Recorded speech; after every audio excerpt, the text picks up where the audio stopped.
Hello friends, welcome to our channel. Today we're going to take a look at another horrible case with you, the case of Jennifer Harris. Jennifer Harris grew up in the small town of Bonham, Texas, throughout her school years. Jennifer was popular with boys in the 6th grade. She met a young man named Rob Holman. They started out as friends, but as they grew older, they realized that their relationship was deeper than friendship. They became inseparable, and Rob became a beloved member of Jennifer's family. Jennifer had big dreams and wanted to move to a bigger city to pursue them. After graduating from high school, she moved to another city to attend college, and Rob moved in with her a few years later. In 1996, they got married. A year after the wedding, Jennifer's family faced a huge loss. When her mother died of cancer, Rob and Jennifer bought a house in the suburbs of Dallas. But their relationship deteriorated. They began to argue more often. Jennifer was always striving for a better life, while Rob was content with his quiet lifestyle in a small town and did not want to change. Jennifer longed for new opportunities in a big city, so she decided to enroll in a massage school. At the massage school, Jennifer met people with new ideas, and together they planned to open a wellness massage center. One of her new friends was James Hamilton, who lived with his wife and children, although still married to Rob. Jennifer fell in love with James and decided to pursue a relationship with him. They started a massage business together, and Jennifer borrowed money in her name. Introducing James as her business partner, Jennifer confided in her sister Alice about her new relationship with another man. Alice disagreed, believing that Jennifer was wrong to cheat on her husband. During a visit, their father, Jerry Harris, noticed 5 large dents in one of the walls of Jennifer's house, which he realized were caused by Rob punching the wall in anger. Rob discovered that Jennifer had cheated on him. He then moved back to his hometown in Bonham, while James moved in with Jennifer. However, their relationship did not last long, as Jennifer's feelings for James began to fade. Although James proposed, Jennifer refused, leading to arguments and conflicts between them. In the spring of 2002, Jennifer officially divorced Rob. Her relationship with James also began to deteriorate. Jennifer's massage business was not profitable, causing her to declare bankruptcy. She realized that she no longer wanted to be in business. Meanwhile, Rob had started dating someone new, with no job and no money. Jennifer decided to contact Rob. She confessed that she still loved him. Rob admitted that, despite being in a new relationship, he remained close to Jennifer over the next 2 months. They spent time together about 5 times. During those occasions, James was unaware of this. In late March 2002, Jennifer moved back to her hometown of Bonham, Texas. Just 6 weeks later, on May 12, 2002, Jennifer Harris, 28, went missing. On the day of her disappearance, Jennifer called her ex-husband, Rob, to ask to meet, but he declined because he had plans with friends. Upset about this, Jennifer decided to visit her friend that evening, which was also Mother's Day in the United States. Jennifer went to visit her friend Christy and departed at approximately 8 p.m. Jennifer did not tell Christy where she was going, and she did not return home. After Jennifer's family was unable to reach her, they grew worried and reported her missing to the police. The police quickly took over the case. The first people they interviewed were her ex-husband, Rob Holman, and her ex-boyfriend, James Hamilton. Both men claimed they did not see Jennifer the night she went missing and denied any involvement in her disappearance. James, who was more than an hour away from her home at the time of her disappearance, was with a friend at McDonald's. James was questioned, took a lie detector test, and was later released. Rob Holman, on the other hand, was concerned because he had no alibi and no one could verify his whereabouts that night. He said he was scheduled to visit friends, but they were not home. As a result, he spent 5 hours driving alone on the rural roads of Fannin County, Texas. Rob initially claimed he did not see Jennifer that night, but he did mention spotting a car that looked like hers. However, after being pressed by the police, Rob confessed that he had seen Jennifer driving out of town. He also informed the police about his ex-wife's abusive behavior, stating that Jennifer often cursed at him and even threatened him physically, although he never hit her. He would sometimes hold her hand to stop her when she tried to hit him. Rob agreed to take a lie detector test to verify his statement, but for unknown reasons, the test was never administered. The police later released him. Jennifer's father,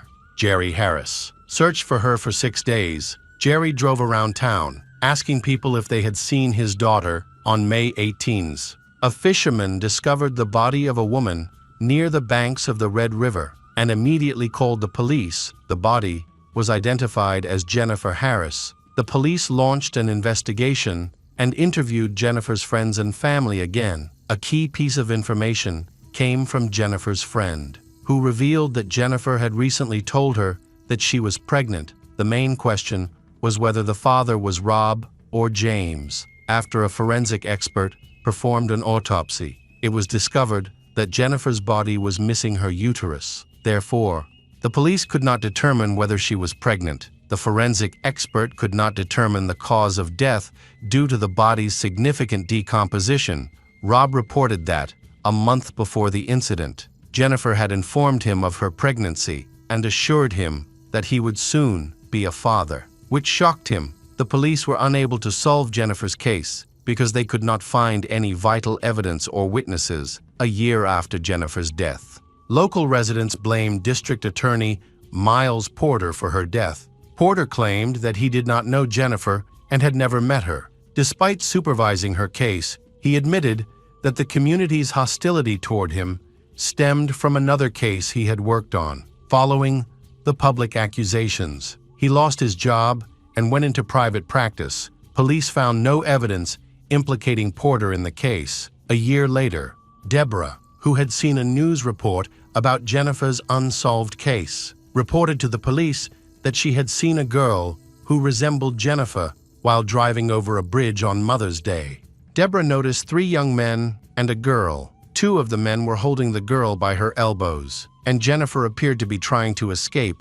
Deborah's mother also witnessed the scene, and they believed that Jennifer appeared to be being abused. However, Deborah did not report it to the police at the time because she was too afraid to intervene. Additionally, her account did not match the police timeline. The death of Jennifer Harris had a profound impact on the residents of Fannin County. All who heard her story wanted justice to be served. Specifically, they wanted the perpetrators caught and punished. A year and a half after Jennifer's death, the Texas Rangers took over the investigation. They re-interviewed Deborah, who told the same story she had initially told the police during the investigation. Deborah was shown photos of any men she might recognize from that night. She identified one man as Rob Holman. However, on the advice of his attorney, Rob Holman chose not to speak to the Texas Rangers. After a year of investigating the case, the Texas Rangers had to suspend the investigation due to a lack of evidence and new leads. In 2009, private investigator Daryl Parker took on Jennifer's missing person case. Daryl, a former Navy veteran like Jennifer's father, volunteered to help for free in tracking down the real criminal. Jennifer's sister, Alice, and her husband also became actively involved in the investigation, working together to find the culprit while reviewing the case files. Private investigator Daryl found traces of green sludge on Jennifer's body. Local fishermen had mentioned a specific area along the Red River where similar green sludge could be found. Upon further investigation, Daryl visited the location and confirmed the presence of green sludge on a portion of the bank. Far from the water's edge, he also discovered that there had previously been a guard post in that area. Daryl suspected that Jennifer had left her friend's house and encountered the criminal on her way home. He also believes the attacker burned down the guard post to destroy any evidence. Daryl and his team searched the area around the guardhouse but found no new clues. Exactly 8 years after Jennifer's death, private investigator Daryl visited her ex-husband, Rob Holman. Daryl chose the exact day of Jennifer's death to talk to him. He brought a collection of photos of Jennifer, including photos of her with Rob. with James, and a photo of her body when it was found in the river. Rob initially focused on the photos of Jennifer in the river, staring at one of the photos for a while, which caught Daryl's attention. Daryl told Rob that he could call him any time if he wanted to talk, and left Rob a photo before leaving. A few hours after the meeting, Rob called Daryl to express his desire to talk. Daryl suggested they meet at the office the next day, however. Daryl later realized that he had made a grave mistake in postponing the meeting. He should have met with Rob immediately after the call. The next day, Rob arrived at Daryl's office with his attorney. He continued to deny any involvement in Jennifer's death and was skeptical of her claim that she was pregnant with Rob's child. Noting that no uterus was found in her body, the police were unable to confirm or deny this information. Daryl believed that all the evidence pointed to Jennifer's ex-husband, Rob, as the one responsible for her death. In 2017, 15 years after Jennifer Harris's death, new Fannin County Sheriff Mark Johnson fulfilled his campaign pledge to reopen the investigation. The new sheriff met with Jennifer's father, Jerry, and assured him that they would work to solve the case. Jerry, a former Marine, finally felt hopeful about discovering the truth behind his daughter's death. The sheriff received a large volume of documents related to Jennifer's case, including important papers, posters looking for Jennifer, newspaper articles, and various notes. However, it was discovered that some boxes of evidence had leaked, damaging important documents. Among the missing items were crucial pieces of evidence, such as Jennifer's laptop and clothes. Unfortunately, her shirt, jeans, and bra were missing.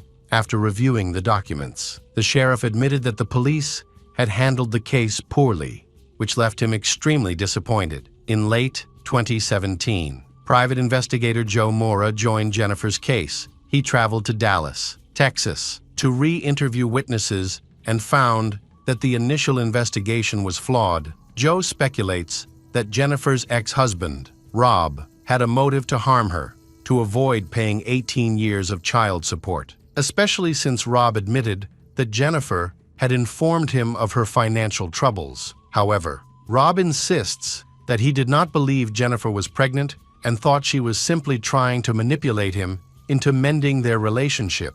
Private investigator Joe was surprised to discover that the police had not investigated Jennifer's boyfriend, James, who wanted to marry her. Jennifer's Jerry father noted that 2 months after her death, James contacted Jerry to inquire about her life insurance policy. Additionally, it was discovered that James's alibi had not been thoroughly investigated. It appears that the police accepted his testimony without properly verifying it. Relying solely on a lie detector test to assess his credibility, Joe found Deborah's testimony interesting. He thought that although Deborah claimed she saw a girl who looked like Jennifer on the bridge with 3 men around 5 o'clock in the afternoon, she may not have remembered the exact time. As many people do not pay attention to clocks, it was also noteworthy that Deborah mentioned one of the men resembled Jennifer's ex-husband, Rob Holman, 15 years later. When private investigator Joe tried to contact Deborah, he learned that both she and her mother had passed away. Rob Holman refused to speak to reporters on camera, claiming that he had not seen Jennifer that night. His attorney advised him not to discuss anything related to Jennifer's case. Jennifer's sister, Alice, and her husband believe there are potential witnesses in Jennifer's case who are afraid to come forward to encourage these witnesses. Alice has donated $50 as a reward for anyone who can provide important information about the case. Alice expressed her determination to solve the case. Jennifer's father, Jerry Harris, shared that his life has been very difficult since 2002. He misses his daughter every day. All of their family members miss Jennifer, who is no longer with them. He truly hopes that justice will be served. Jennifer's case remains unsolved to this day. Hey detectives, welcome back. We've got another mysterious case to explore. The case of Michael Haight. Michael Haight was born on January 7, 1980, in Seattle, Washington. As a child, his family moved to Cedar City, Utah. As a child, Michael enjoyed regular kid activities like baseball, basketball, and soccer. He was also an Eagle Scout and did well in school.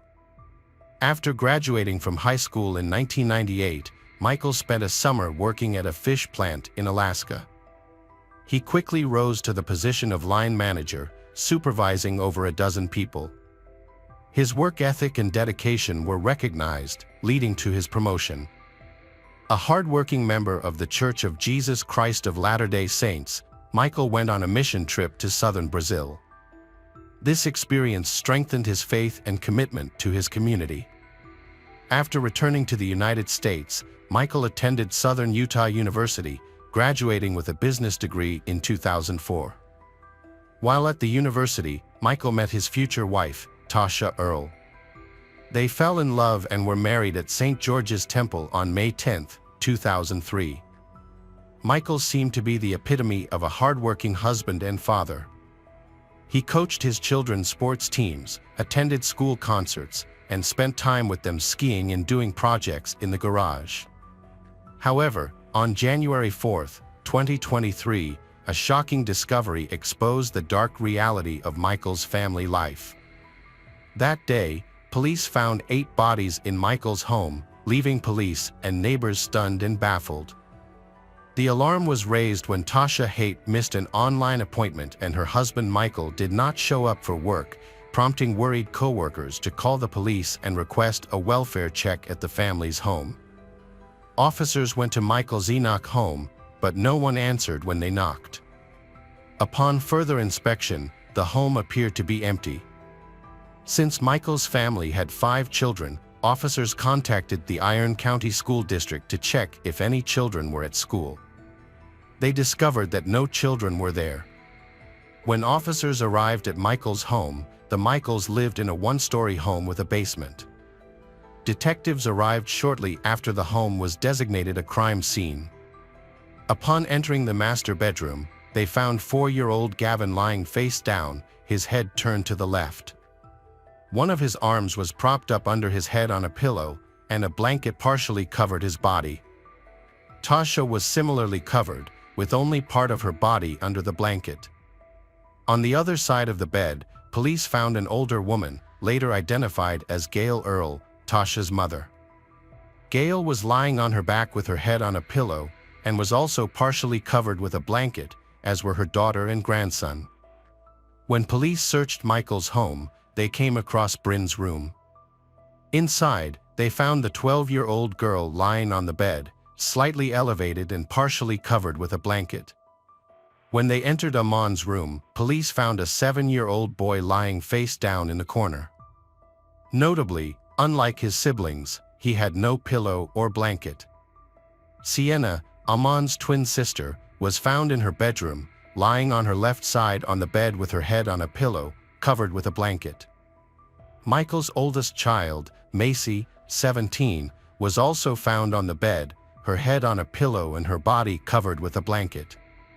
Police later located Michael in the basement gym, where he was lying on a sleeping bag. Each of the 8 victims suffered fatal gunshot wounds. It didn't take long for police to identify Michael Haight as the prime suspect. They believe he killed his wife, mother-in-law, and 5 children before taking his own life. As the investigation began, a neighbor shared important information that helped police create a timeline of events. The neighbor reported that she woke up at 3:30 a.m. to use the bathroom and heard a loud bang that sounded like fireworks. However, she knew that the day fireworks were allowed in the neighborhood had passed, which made her feel uneasy. The neighbor went on to say that after the first bang, she heard 2 more bangs in quick succession. This noise was followed by a short pause, then several more bangs. Police suspect that the loud noises the neighbor heard around 3:30 a.m. were related to the brutal murder that occurred that night, which they believe was committed by Michael. During the investigation, police learned that a non-family member had reported the abuse to the Department of Child Services in 2020. The person spoke with Macy, then 14, and she shared her fears about her father, leading to a further investigation into the Michael family. After receiving the report, child welfare and child protection agencies interviewed Macy and her parents separately. During Macy's interview, she shared alarming details. She mentioned instances where her father choked her, leaving her in fear for her life. Macy revealed that these violent incidents began in 2017. One incident involved her father grabbing her by the shoulders and pushing her against a piece of wooden furniture. When police spoke with Macy's father, Michael, he denied harming his daughter. He downplayed the seriousness of the incidents Macy described, calling them a misunderstanding. Michael attributed his emotional state to the death of his father and his brother's recent divorce. Michael admitted to taking his frustrations out on his eldest daughter. However, his wife, Tasha, chose not to file a criminal complaint against him. After an investigation, Child Protective Services, the Enoch Police Department, and the Iron County District Attorney's Office also decided not to prosecute because the case did not meet the criteria for prosecution. Additionally, a fatality assessment was conducted with Tasha, and according to her response, it did not indicate that her relationship with Michael was fatal. However, victim support services were provided to Tasha and the children in the months after the case was opened. Through conversations with Tasha's friends, the police developed a different view of Michael than the one he presented to the public. When visiting Tasha, her friends would often leave the kitchen faucet on to hide their conversations because Tasha suspected Michael was eavesdropping. To avoid giving Michael a reason to yell at Tasha, her friends would also help her with housework. Whenever they texted Tasha, she would reply with short, positive messages, possibly knowing that Michael might be reading them.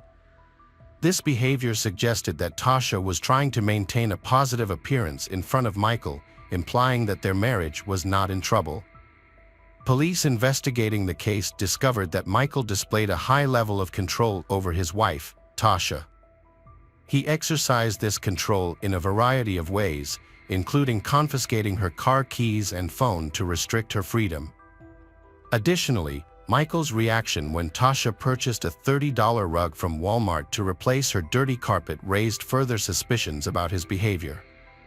Tasha needed to buy a rug, but her husband, Michael, was angry and said it was a waste of money. Tasha talked to her friends about how her 7-year-old son, Amon, had begun to act like his father, imitating his father's bad behavior. When Tasha asked Amon to do something, he would say, "That's not my job," which worried Tasha because it showed that Amon was not taking responsibility and was not listening to her.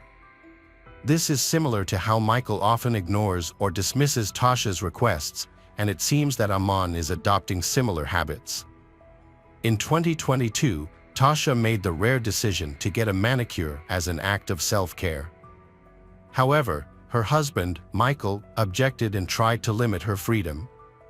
Despite this, Tasha still felt younger and more confident after getting her nails done. She decided to make this a monthly habit, but Michael strongly objected because of cost concerns. Tasha explained that it would only cost $25 a month, but Michael was still unconvinced. He argued that spending money on her nails would take away from the needs of her children, demonstrating a controlling attitude and a strong sense of financial responsibility.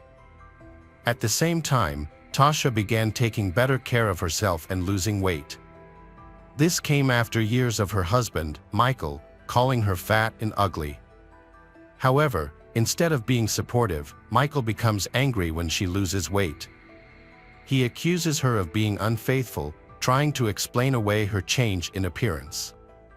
Michael's controlling behavior escalates as he tries to order Tasha to stop losing weight. He begs her to stop because he fears that other men will find her attractive. This demand stems from his own deep insecurities and his need to control his wife's body and actions. Tasha's friends report an incident involving the family's kitchen table to the police. The table is broken and Tasha needs to replace it. However, her husband, Michael, refuses to provide the necessary funds. Frustrated by the situation, Tasha decides to take matters into her own hands. She decides to refurbish the old table, hoping to improve its appearance and functionality. Michael is unhappy with this decision because Tasha did not ask for his permission. This is not the first time this has happened. During the holiday season, Michael was very frugal with the family finances. Despite earning a substantial income from his job at All 8, he only gave $100 to each child for Christmas gifts. Tasha always wanted to give her children a full Christmas, but Michael's reluctance to add money made this difficult. He believed his income was legitimate and did not feel the need to provide more for the family. Michael's intense focus on reducing waste and conserving resources leads him to impose strict household rules on Tasha. She is required to wash and reuse plastic bags, no matter how many times they have been used. This adds to Tasha's responsibilities, leaving her feeling overwhelmed. Additionally, Michael's need for control also affects Tasha's hygiene and childcare habits. Michael requires Tasha to use wipes and, claiming that it is better for the environment and will save money. However, this makes Tasha feel uncomfortable and stressed. If she does not follow Michael's instructions, he will punish her severely. He makes it clear that disobedience will lead to a lot of trouble for her. This threat creates a sense of fear and submission in Tasha, leaving her with no choice but to comply with Michael's demands. According to Tasha's friends, she shared with them that Michael's abuse was initially directed at her during their marriage. However, in the late 2010s, Michael began abusing their children as well. Macy suffered greatly as the abuse escalated. Michael put a lot of pressure on Macy to get straight A's. The burden of these unrealistic expectations became too much for Macy to bear. Macy's friends reported another disturbing incident to the police. One evening, Michael came home to find Macy sitting with her head in her mother's lap. He became angry and told Macy to get up and clean her room. This left Macy deeply disturbed, as she recalled looking into her father's eyes and seeing hatred and evil.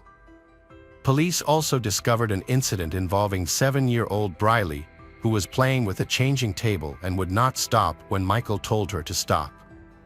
This led Michael to blame his wife, Tasha, for their children's behavior, calling them the worst kids in the world, disrespectful and horrible. Furthermore, Michael would insult Tasha, calling her fat and ugly, all in front of their 5 children. Tasha decided to end her 20-year marriage to Michael after his abusive behavior and uncontrollable rages. This event made her realize the harm it was causing their children, and she knew she had to leave the marriage. Although the divorce was difficult for Tasha after 2 decades together, she prioritized the safety and well-being of her children over her commitment to the marriage. On December 21, 2022, Tasha filed for divorce from her husband, Michael. However, she requested that the divorce papers be delivered after the holidays, wanting one last normal Christmas for her 5 children before separating. Tasha anticipated that Michael's behavior would worsen once the papers were delivered, and she sought to shield their children from potential repercussions during the holidays. The divorce papers were delivered to Michael at his office on December 27th. Michael contacted Tasha and conversed as if nothing out of the ordinary had happened. During the call, he asked Tasha to leave their home but demanded that she leave their children behind. Tasha was adamant that she would not leave without the children. Tasha took the children to her mother's house in Lynn, Utah, despite Michael's objections. That evening, Michael went to his mother-in-law's house and asked Tasha to go out with him, but she refused. Tasha told friends that she felt uneasy being alone with Michael. After Tasha filed for divorce, her mother, Gail Earle, moved in to support Tasha and the children. However, Michael's behavior made the situation worse. Instead of leaving the house, Michael moved into the basement, which also served as a gym. He slept on a sleeping bag on the floor, used a pillow, and hung his clothes on a hanger on a couch outside the door. Tasha shared her concerns with her friends about a major problem she had discovered. She discovered that $220,000 had disappeared from the children's savings accounts. After further investigation, she discovered that Michael was responsible for secretly transferring money without telling her. Additionally, Tasha inherited several weapons from her late father, including shotguns and handguns. However, in early January 2023, she noticed that all of these weapons were missing from her home. A subsequent investigation revealed that Michael had taken these weapons, leaving Tasha and her family unprotected and vulnerable in the event of an emergency. Macy, the eldest daughter of Michael and Tasha, has told several friends that she supports her parents' divorce. She feels that the presence of her father, Michael, in the home has caused tension and she wishes for peace in the separation. Macy has even taken steps to document her father's behavior, secretly recording him with a hidden phone when he acts erratically. She has confided to a friend that she is gathering evidence to support her parents' divorce. However, her mother, Tasha, found the phone and took it away. Macy's younger sister, Briley, faced a difficult home life due to constant trouble. To escape, Briley often went to a neighbor's house, where she found comfort in playing with the neighbor's grandchildren, who were children about her age. She told a friend that she was really relieved when her parents got divorced and was even looking forward to buying some new books, but she didn't dare tell her father because she was afraid he would be angry. On January 3, 2023, Tasha met with her attorney to discuss her divorce from her abusive husband Michael. At the time, Michael was still living in the family home, but had recently moved into the basement, which provided Tasha with some relief. Her attorneys asked her if she ever felt concerned for her safety or that of her children because of Michael's erratic behavior. Despite Michael's occasional outbursts, Tasha told her attorneys that she never felt her safety or that of her children was threatened. In retrospect, it is clear that Tasha's optimism and misplaced trust in her husband were tragically misplaced.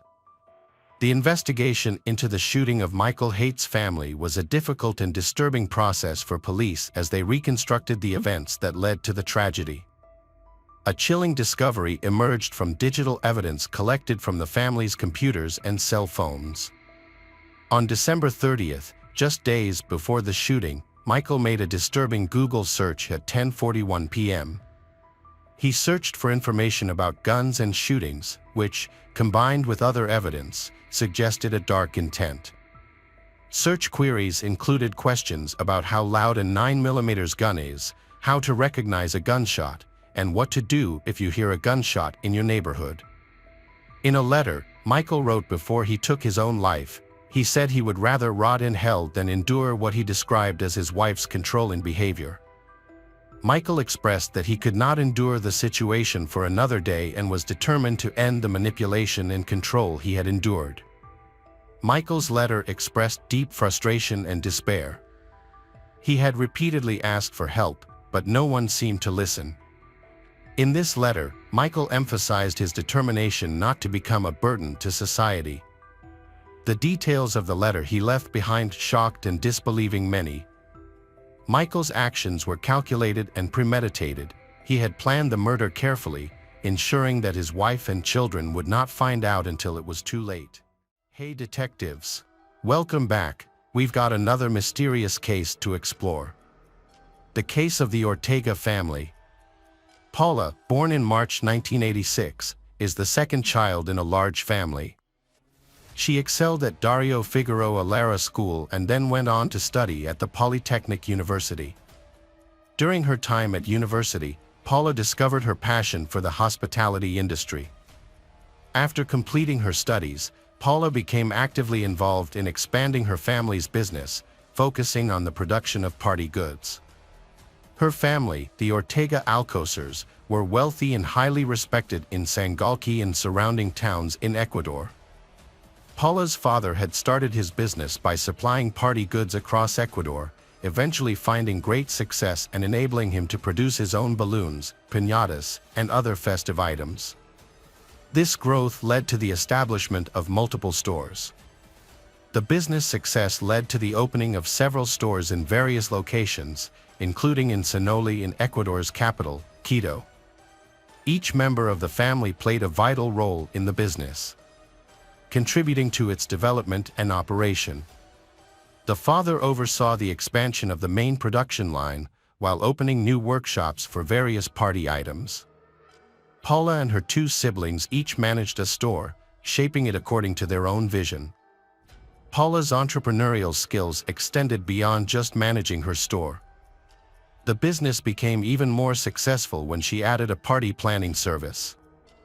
This venture brought her immense joy as it allowed her to bring happiness to people. Paula Ortega has achieved great success in her business career, but her personal life has not been as fortunate. Despite her youthful appearance, but she faced numerous hardships in her life, with her first marriage to Carlos Pedro serving as an example. After their first daughter was born, Carlos became an alcoholic. This led to him frequently disappearing from home, during which time he also stole money from Paula's shop. Things got worse when Paula discovered Carlos was having an affair, forcing her to end her marriage to he. During this difficult time, raising her daughter alone, Paula found it difficult to be optimistic to find happiness. However, with her family's emotional support and dedication to work, she eventually regained some stability. It wasn't until 10 years later that Paula met Christian Diego, a young man 4 years her junior. She was initially hesitant to trust him due to what had happened before. Christian, however, turned out to be patient, reliable, and especially skilled in forming a connection with Paula's daughter. 2 years into the relationship, Paula's heart softened towards Christian, and they decided to get married. Christian lovingly Paula's daughter as his own, and soon they welcomed their new daughter, Maria. Christian and Paula spent 5 happy years together, during which time Christian became an integral part of Paula's family business, helping to find locations for new stores. This job required him to travel often, resulting in frequent absences from home. Christian comes from a low-income family, but he has big dreams. He wants to one day own a large and successful business. In 2000, when her father passed away after a long illness, her life took a complete turn. The loss devastated the family and disrupted their business. Some people are so skilled at hiding their true nature that they can live with others for years without raising suspicion. A shocking and unexpected incident is often what exposes their true nature. And Christian's change becomes apparent after several incidents, which reveal his true character. Christian and his wife, Paula Ortega, appeared to be a happy and successful couple to those around them. But beneath the surface, their relationship was far from perfect. Christian saw an opportunity to take over Paula's father's role and fulfill his own ambitions of wealth and power. Unfortunately, due to his lack of experience, he made a series of failed business decisions.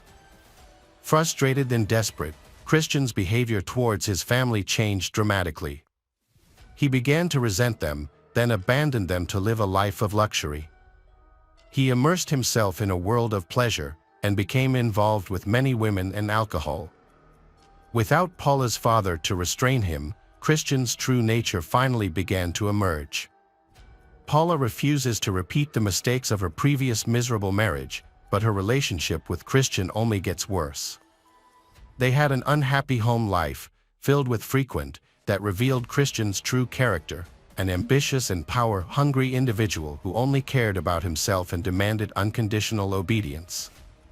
After a heated argument, Paula secretly filed for divorce.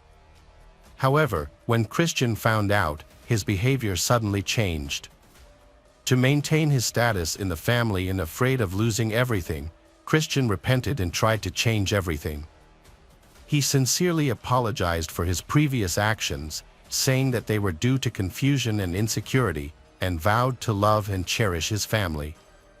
Convinced by Christian's words and afraid of being alone again, Paula decided to give him a second chance, despite her initial reservations.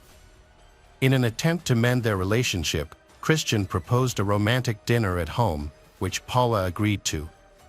To prepare for the evening, Paula asked her parents to babysit her daughter. While getting ready, she still couldn't get rid of her mixed feelings. On the surface, she was very excited, but deep inside, she still longed for a happy, united family and durable family.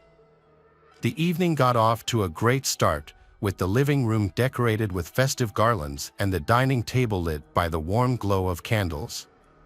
Christian opened a bottle of white wine, and Paula served a hot meal.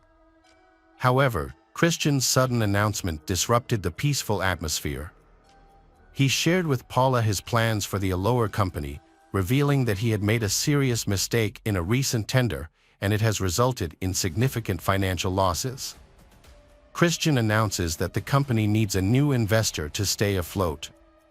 This means that a portion of the company's ownership will change officially. Paula objects to the idea, believing that her father's business should remain family-owned.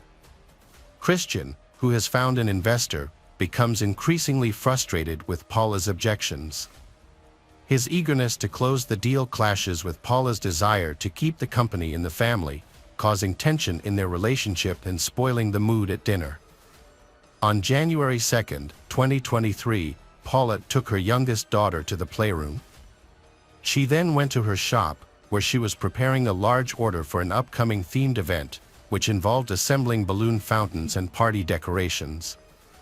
During her lunch break, two men showed up at the shop, despite it being closed. She opened the door, expecting a courier for the balloon bouquets she had prepared. To her surprise, the two men were dressed alike and wore dark hoodies, which made them stand out from the other customer. As they entered the shop, they seemed out of place and they're lingering. Scanning the area caused Paula to feel uneasy. The situation escalated when they moved toward her, cornering her against the wall. Then, a young courier knocked on the glass door, breaking the tense atmosphere. Two suspicious men quickly left the store, and the delivery person accidentally rescued Paula from a dangerous situation.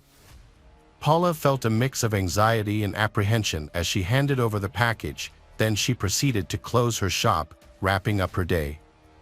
Her hands trembled as she called her mother, expressing her fear over the phone. Although her mother advised reporting the incident to the police, Paula declined. Maybe she was just scared, and no harm actually happened. The rest of the day, Paula's thoughts were consumed by the strange encounter and her husband Christian's recent behavior. Seeking comfort, she took a walk around the city, stopping at a cafe for coffee and then visiting her sister, where they shared a cup of fragrant tea. As they talked, Paula opened up to her sister about the frightening encounter at her shop and her troubled marriage. She shared how Christian had changed after their father's passing, becoming increasingly consumed by his addiction to alcohol and being unfaithful. For the first time, Paula let go of her pride and shame, confessing to her sister the pain she endured in her marriage. The conversation brought her a sense of relief and comfort. Paula's younger sister Adriana described her as lively, happy, enterprising, and hardworking, with a gentle and kind nature as a mother.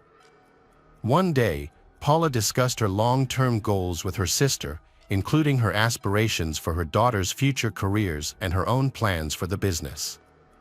She was a selfless and dedicated person. After their emotional conversation, Paula headed home. However, her journey was interrupted by a phone call from Christian. He informed her that he was picking up their daughter from her play activities and would also stop by the shop to pick up his other daughter. The background noise of children's voices made his conversation rushed. Paula didn't get an opportunity to tell Christian about a disturbing incident at her shop, largely because she suspected his possible involvement. Paula reluctantly went back to work, putting her family's needs before her own. Christian soon arrived alone, explaining that their daughter had opted to go home early, and he couldn't refuse her request. He told Paula that the girls were waiting for dinner at home and were looking forward to hamburgers. Then, Christian took Paula to the courtyard of a shopping center several blocks away, rather than a nearby fast food joint. After parking the car in a secluded area, he left Paula inside while he went to collect their order. As she relaxed in the passenger seat after a stressful day, Paula closed her eyes, unaware of the danger approaching. Two familiar figures soon appeared near the car, talking loudly and circling the vehicle. Paula recognized them as the unexpected visitors who had been to her shop. She tried to remain calm, trusting that the car was secure and Christian would return soon. However, the car's lights suddenly flashed, and the door locks disengaged. Panicked, Paula scrambled to the back seat, hiding between the seats and covering her head with her arms. Unfortunately, she was trapped with no escape. One of the intruders took the driver's seat, and the other got into the back seat. There, he pinned Paula down, making her situation worse. She then felt a warm liquid flowing down her arm, and shortly after, she lost consciousness. Paula sustained severe injuries, including 11 knife wounds on her neck and 2 on her face. A violent attack left Paula heavily injured and her assailants fled the scene. 7 minutes later, Christian returned to the car and witnessed a horrifying scene. The inside of the car was covered in blood. Panicked, Christian called emergency services and struggled to explain the situation clearly. After notifying Paula's mother about the attack, Christian drove to the hospital, but sadly, Paula died in the emergency room before receiving medical attention. Christian's reaction to his wife's tragic death was one of intense grief. Paula's sudden and violent death left everyone in shock, and many questions remained unanswered about the identity and motives of her attackers. Investigators discovered that $600 and a gold necklace were missing from Paula's purse, so they initially suspected a robbery. Further investigation revealed that 2 unknown men had visited Paula's store earlier that day, captured on city cameras. Although the footage showed the suspects wearing hoodies, making their faces unidentifiable, but images from the security camera footage still provide some clues for investigators to pursue. 2 months after the tragic incident, Paula's family was still seeking justice, but the investigation had made little progress. However, things changed when Paula's younger sister, Adriana, shared important information that she suspected Christian was involved in the case. Adriana told investigators about her conversation with Paula on the day of the incident. Revealing Christian's infidelity and domestic violence towards Paula, which led Paula to consider ending her marriage. Christian had a motive for the crime, because if the divorce happened, his ambitions would be affected and he would lose his wealth and social status. The prosecution learned about this lead further and conducted a search of Christian's home, where they found incriminating messages on his phone. These messages revealed multiple affairs and strained marital relations. Another critical piece of evidence was a document that Paula had refused to sign, which would have transferred the company to other investors. As the prosecution continues to gather evidence against Christian, they uncover new details that shed further light on the complexities of Christian and Paula's relationship. Notably, 2 weeks after the incident, Adriana discovered a transaction that raised further suspicions about Christian's behavior. She discovered that he had made a significant transaction, transferring $2,000 to an unidentified woman's bank account. He made a payment from his wife Paula's account while she was dying from her injuries. It seems Christian has been waiting for the right opportunity to do this. Investigations confirmed that on the day of the incident, Christian made a $2,000 transfer to Laura Castillo's bank account. Laura, a 28-year-old woman, was questioned by police after her identity was discovered as the recipient of the payment. Laura explained that she had noticed her bank card was missing a couple of days before the transfer but hadn't thought much of it, assuming her brother had borrowed it. Although her account received the payment, Laura denied knowing Christian and had a solid alibi for the time of the incident, which cleared her of any involvement. She was released from questioning, but the investigation was left at a dead end once again. Days after the crime, Laura went back to the police station with an update on her brother. As she initially suspected, he had indeed returned her bank card. Laura gave a detailed description of her brother's appearance. which matched one of the criminals caught on surveillance cameras near the car. One crucial piece of evidence was that one attacker had neglected to pull up his hood while fleeing the scene, allowing his face to be seen. The investigation led to the identification of two offenders, Byron and Morton Castillo, who had an extensive history of criminal activity. The two criminals were arrested, but the question remains, why did these criminals target Paula? A deeper investigation revealed that they had attacked Paula repeatedly. On December 8, 2022, Paula was the victim of a car theft at a gas station. As she was distracted by one man, his accomplice quickly got into her car and drove away. Thankfully, her daughters were not in the vehicle at the time. The gas station's surveillance footage revealed the identities of the perpetrators. Besides, Paula had unknowingly met one of the thieves earlier that day. In a surprising turn of events, Christian then came forward claiming that the thieves had contacted him. He arranged a meeting with them, and during this encounter, he managed to retrieve Paula's stolen belongings, including her wallet. This action of Christian makes people suspicious of his true intentions and wonder if he is collaborating with the thieves. Surveillance cameras became key in identifying the men involved in the carjacking. And Christian realized he was a suspect. To divert the police's suspicion, Christian created a new defense story, claiming that he had been blackmailed by Byron and Morton. They demanded a large sum of money from him. However, before he could make this statement, the police acted quickly by questioning Byron and Morton separately and only telling one of them that the other suspect had confessed. The police obtained a confession from Morton. According to Morton's statement, Christian had paid them $2,000 over 2 months before to kill his wife, Paula, with the promise of an additional $2,000 after the murder. During a reenactment of the crime, Morton showed how he inflicted 11 fatal knife wounds on the Paula. With the crime exposed, Morton callously revealed all the details about his and Christian's arrangement. Morton exposed that the car theft and the attack on Paula's shop were also tactics used by Christian to intimidate her. Fortunately, Paula survived for a few hours longer than planned. On November 29, 2023, the three suspects, Christian, Byron, and Morton, appeared in court. The prosecution presented a detailed account of the incidents on the day of the murder, compiled from multiple sources. Surveillance camera footage from the area where Christian parked his car was analyzed using forensic techniques. The footage revealed a disturbing series of incidents. In the video, Christian is seen leaving his car and walking towards an elevator in a nearby shopping center. Soon after, Christian is seen remotely unlocking his car from a distance, allowing two accomplices, Byron and Morton, to enter the vehicle and attack Paula. The prosecutor's report highlighted Christian's unusual behavior after the attack. Surveillance videos showed him pacing back and forth, making phone calls, and even approaching and then retreating from the car. When he found his bleeding wife, he displayed no signs of shock or a sense of urgency to get her medical help.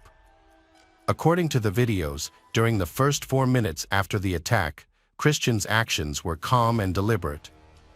He callously handled financial transactions, paying Byron and Morton for their role in the assault, while Paula lay bleeding in the car. At the time, she was still alive.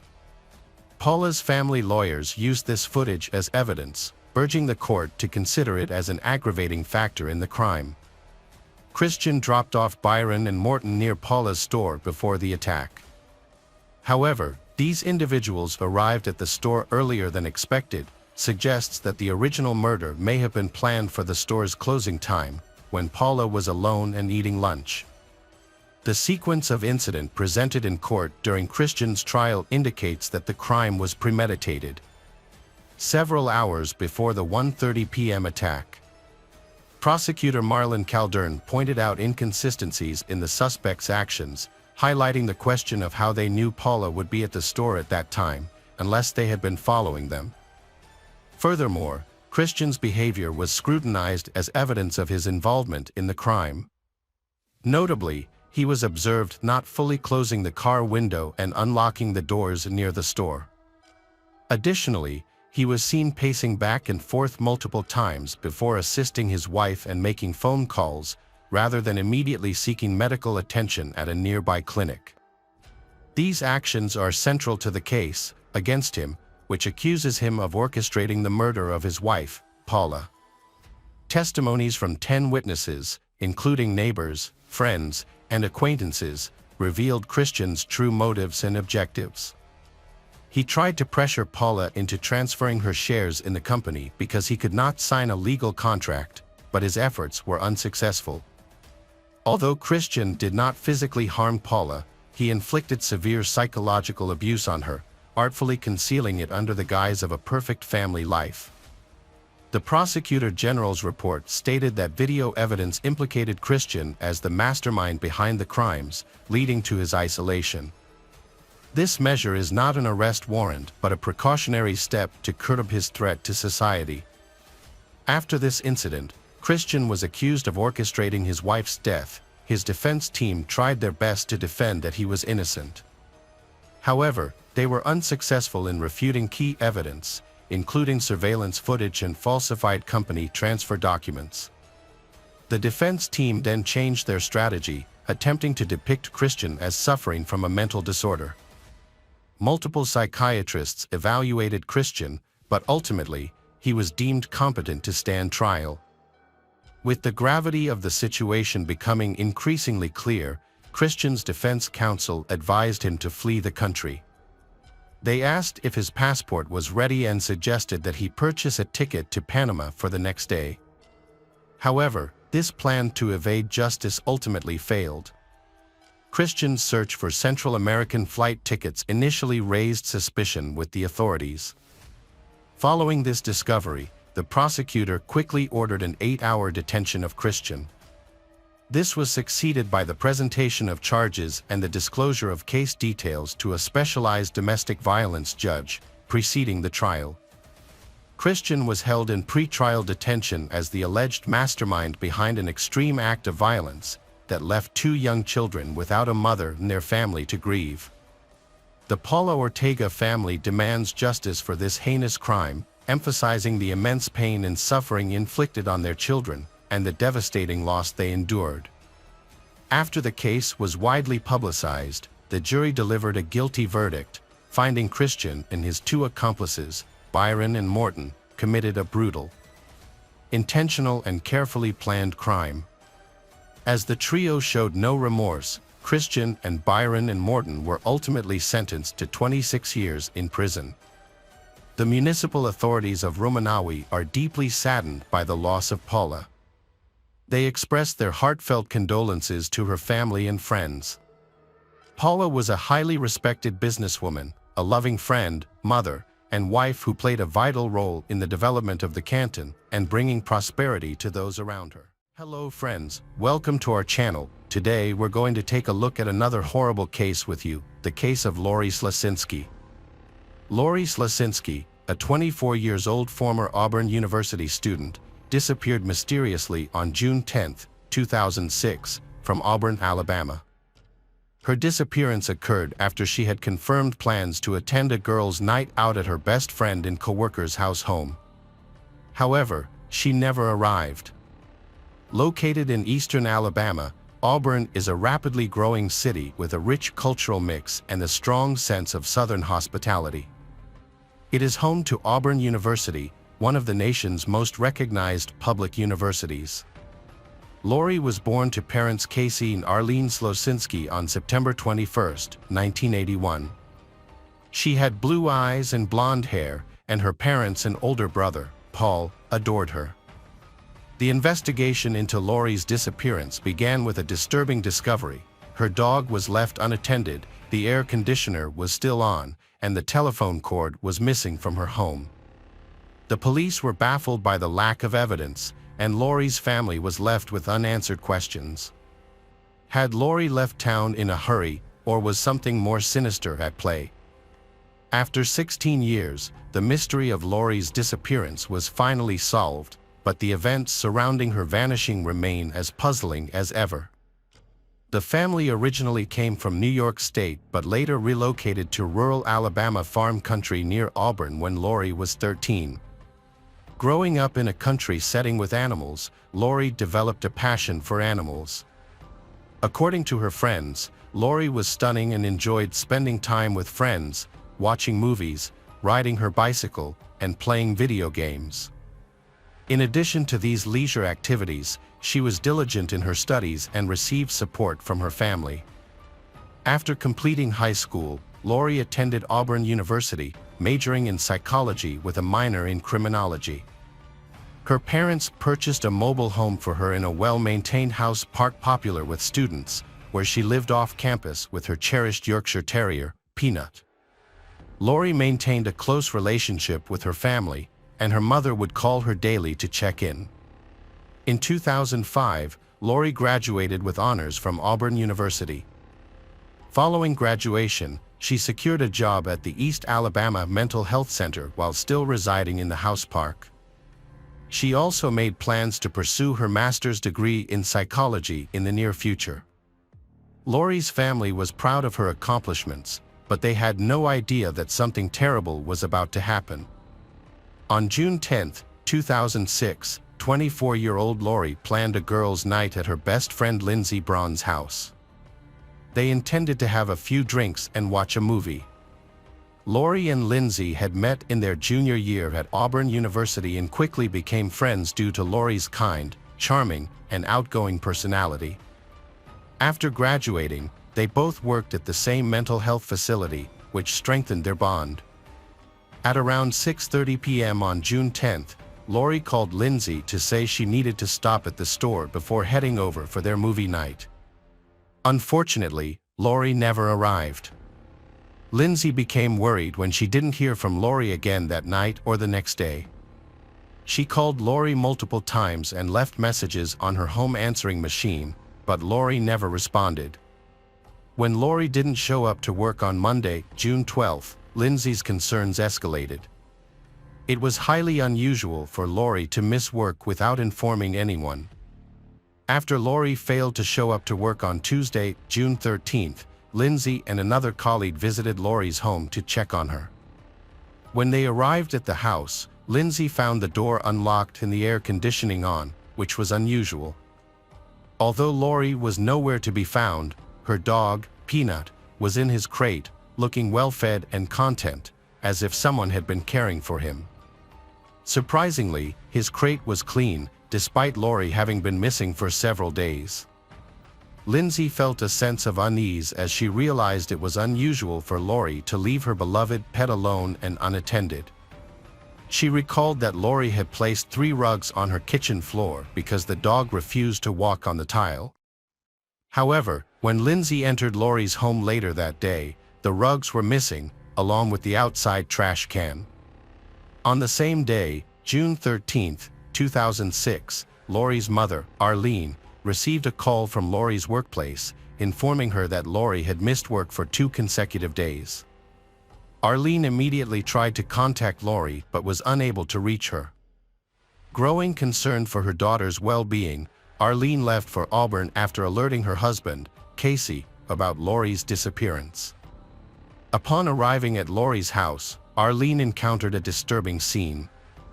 The door was slightly ajar, and Lori's bed was perfectly made, but there was no sign of Lori. Her car was also missing.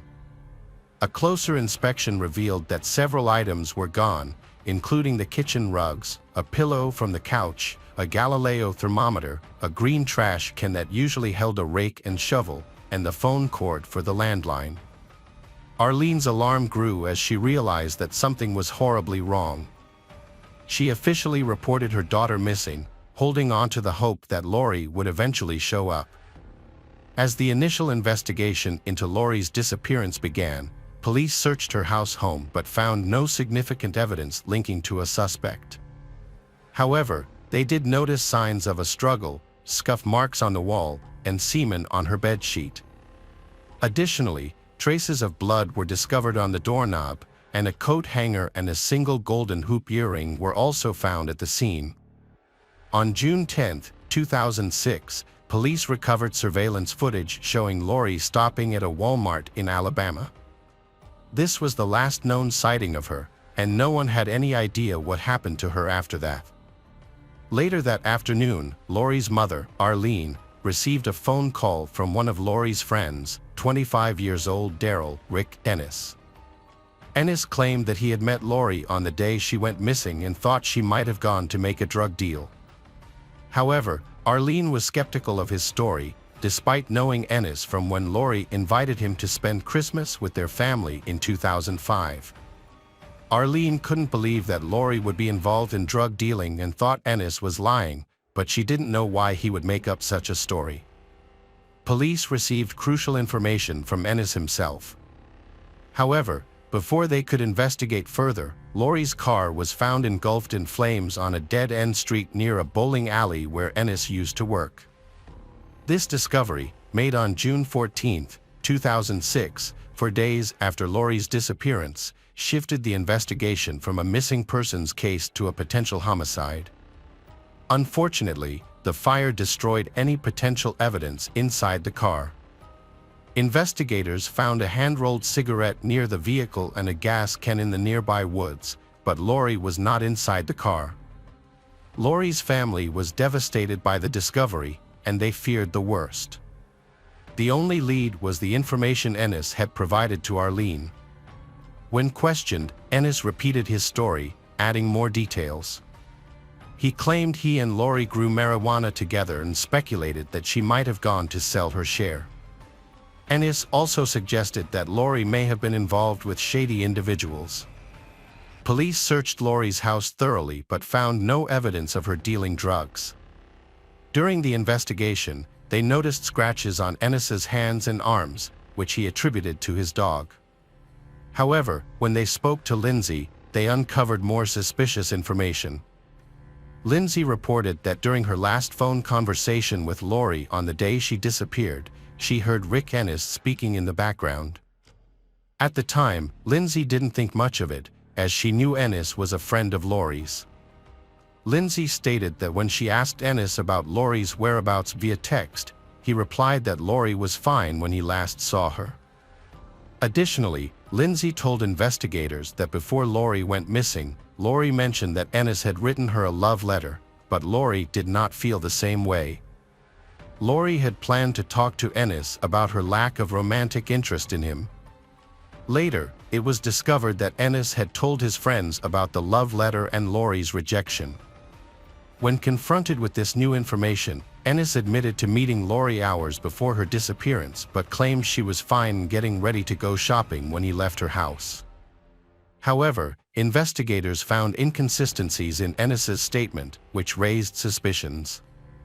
As a result, Rick Ennis became the prime suspect. The investigation led to a search of his car, where a knife, cleaning supplies, and handcuffs were found. Investigators kept collecting evidence by looking into Ennis's past, but they were about to encounter some unexpected surprises. Looking into Rick Ennis's dark past, investigators found that at the age of 12, he had murdered his mother and stepfather. The incident occurred on March 3, 1993, in North Montgomery, Alabama, where the family resided in a house.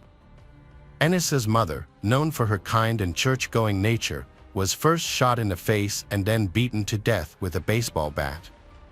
His stepfather, Eddie Joe Flowers, nicknamed Elvis due to his resemblance to the musician, met a similar fate. Upon returning home from work, Eddie was shot in the face with a shotgun by Rick. Following the murders, Ennis took the family car and crashed it into a fence along the highway. Alabama State Trooper John Clark encountered Ennis walking along the highway and inquired about his parents' whereabouts. Ennis confessed to killing them. A search of his backpack revealed a kitchen knife and ammunition for a 12-gauge shotgun and a .22 caliber.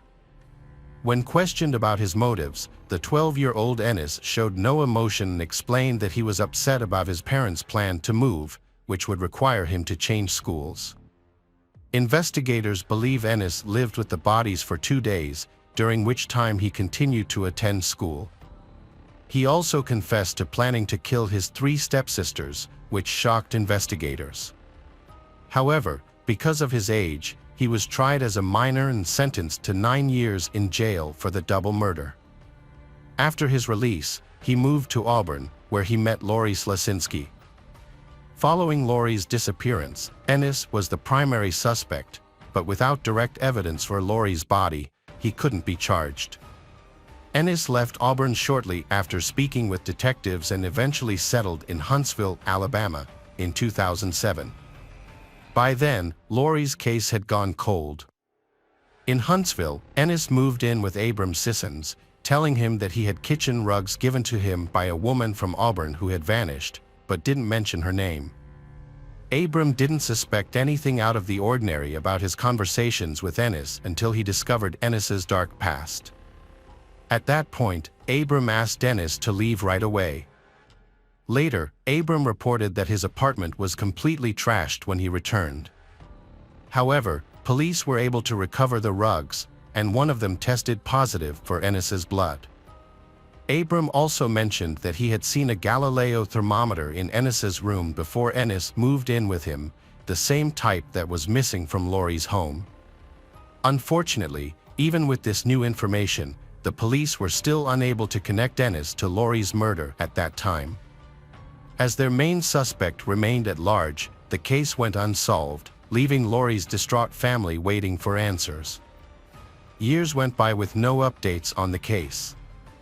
Then, in 2016, Mark Whitaker, a special agent with the Alabama State Bureau of Investigation, launched a cold case unit and reopened Lori's case.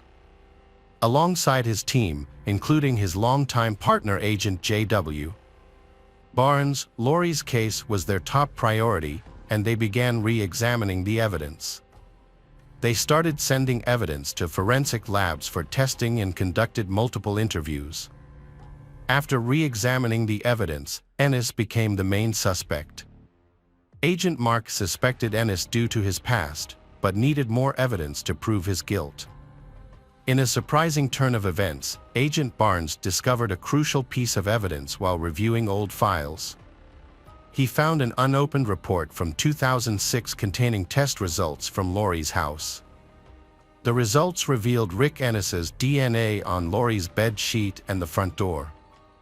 With all the evidence compiled, investigators built a strong case against Ennis, leading to an indictment in 2018. At that time, Ennis was living in Pilot, Virginia, engaged to Elena Atkinson, and working for a company that built portable living structures called yurts. On August 6, 2018, Rick Ennis was arrested by U.S. Marshals on his 38th birthday, 12 years after Lori Slasinski's disappearance from Auburn. The arrest brought relief to Lori's family but shocked Ennis's fiancée and co-workers. Initially charged with 2 counts of capital murder.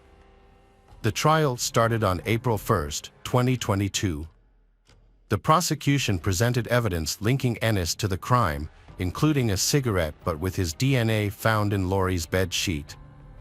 However, the defense suggested that the police might have taken the cigarette from Ennis's home and planted it at the crime scene to frame him. The defense also attempted to discredit Lori Slasinski by implying she was involved in drug dealing, which could explain how Ennis's DNA ended up on the bed sheet. Ennis claimed he had consensual sex with Lori before she disappeared, suggesting they were intimate despite Lori previously rejecting his advances. Nevertheless, his account lacked credibility, especially after 2 additional witnesses came forward with crucial information. One of his former co-workers in Alabama, Jeremy Brooks, stated that Ennis called him on June 9, 2006, the day before Lori's disappearance. Ennis asked Jeremy to bring him gas and let him keep the gas tank, but Jeremy refused. According to Jeremy, Ennis claimed he had run out of gas and needed help getting some. Later, after Lori's burned car was found, a gas can matching the description of one missing from Ennis's workplace, a bowling alley, was discovered. Another former co-worker, Terry Booth from South Carolina, shared a disturbing experience she had with Ennis years earlier. When asked why he moved from Auburn, Ennis told her he had to dispose of a body. Although Ennis's comment was initially thought to be a joke, his arrest for Laurie's murder proved it was not. Despite denying the allegations and maintaining his innocence, Ennis was found guilty after a 2-day jury deliberation. He faced the death penalty, but prosecutors agreed to drop the death penalty after consulting with Laurie's mother, Arlene. Arlene later stated that she agreed to a life sentence without parole for Rick Ennis to avoid years of potential appeals and ensure Ennis would never be released.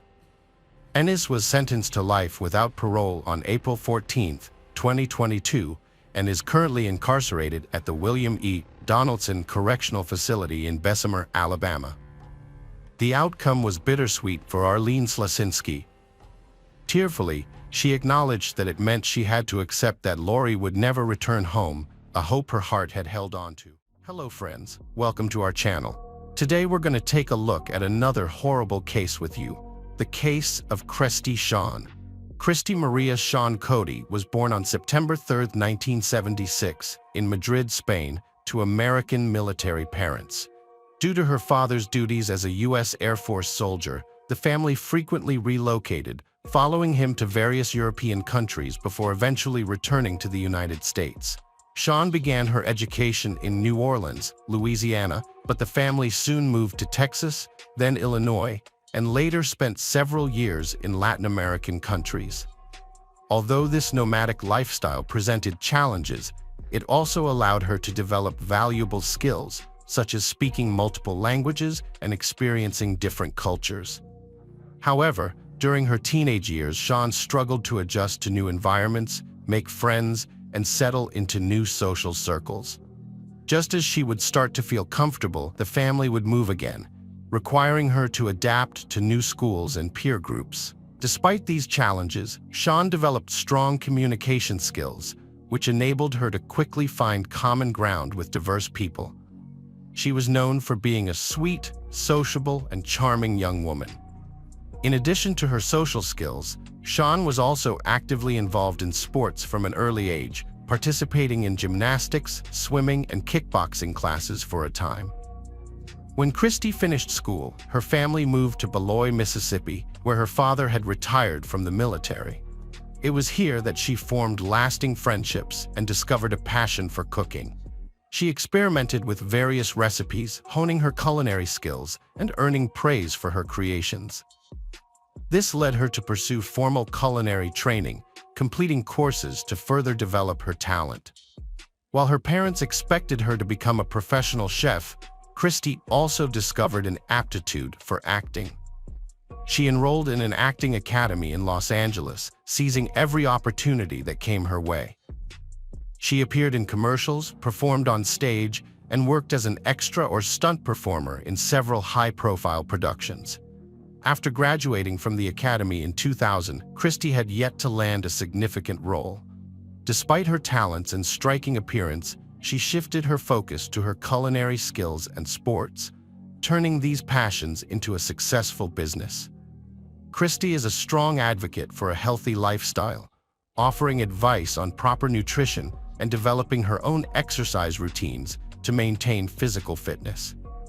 About a year after her TV debut, she founded a successful catering company that provides banquet services and retails prepared culinary products. Her business stands out for its focus on healthy eating and features her own original recipes. Christy's next goal is to start her own farm, which will grow healthy and environmentally friendly produce. This will enable her to expand her catering business while promoting sustainable practices. In addition, she conducts online courses on proper nutrition and develops other projects, further establishing herself as a prominent figure in the culinary industry. In 2012, Christy had a fateful encounter on TV when she met Joseph Timothy Cody, a casting director known as JT, at a studio in Los Angeles. At the time, Christy was auditioning for a culinary show, and JT was responsible for selecting participants and actors for various high-rated projects. There was an instant connection between them.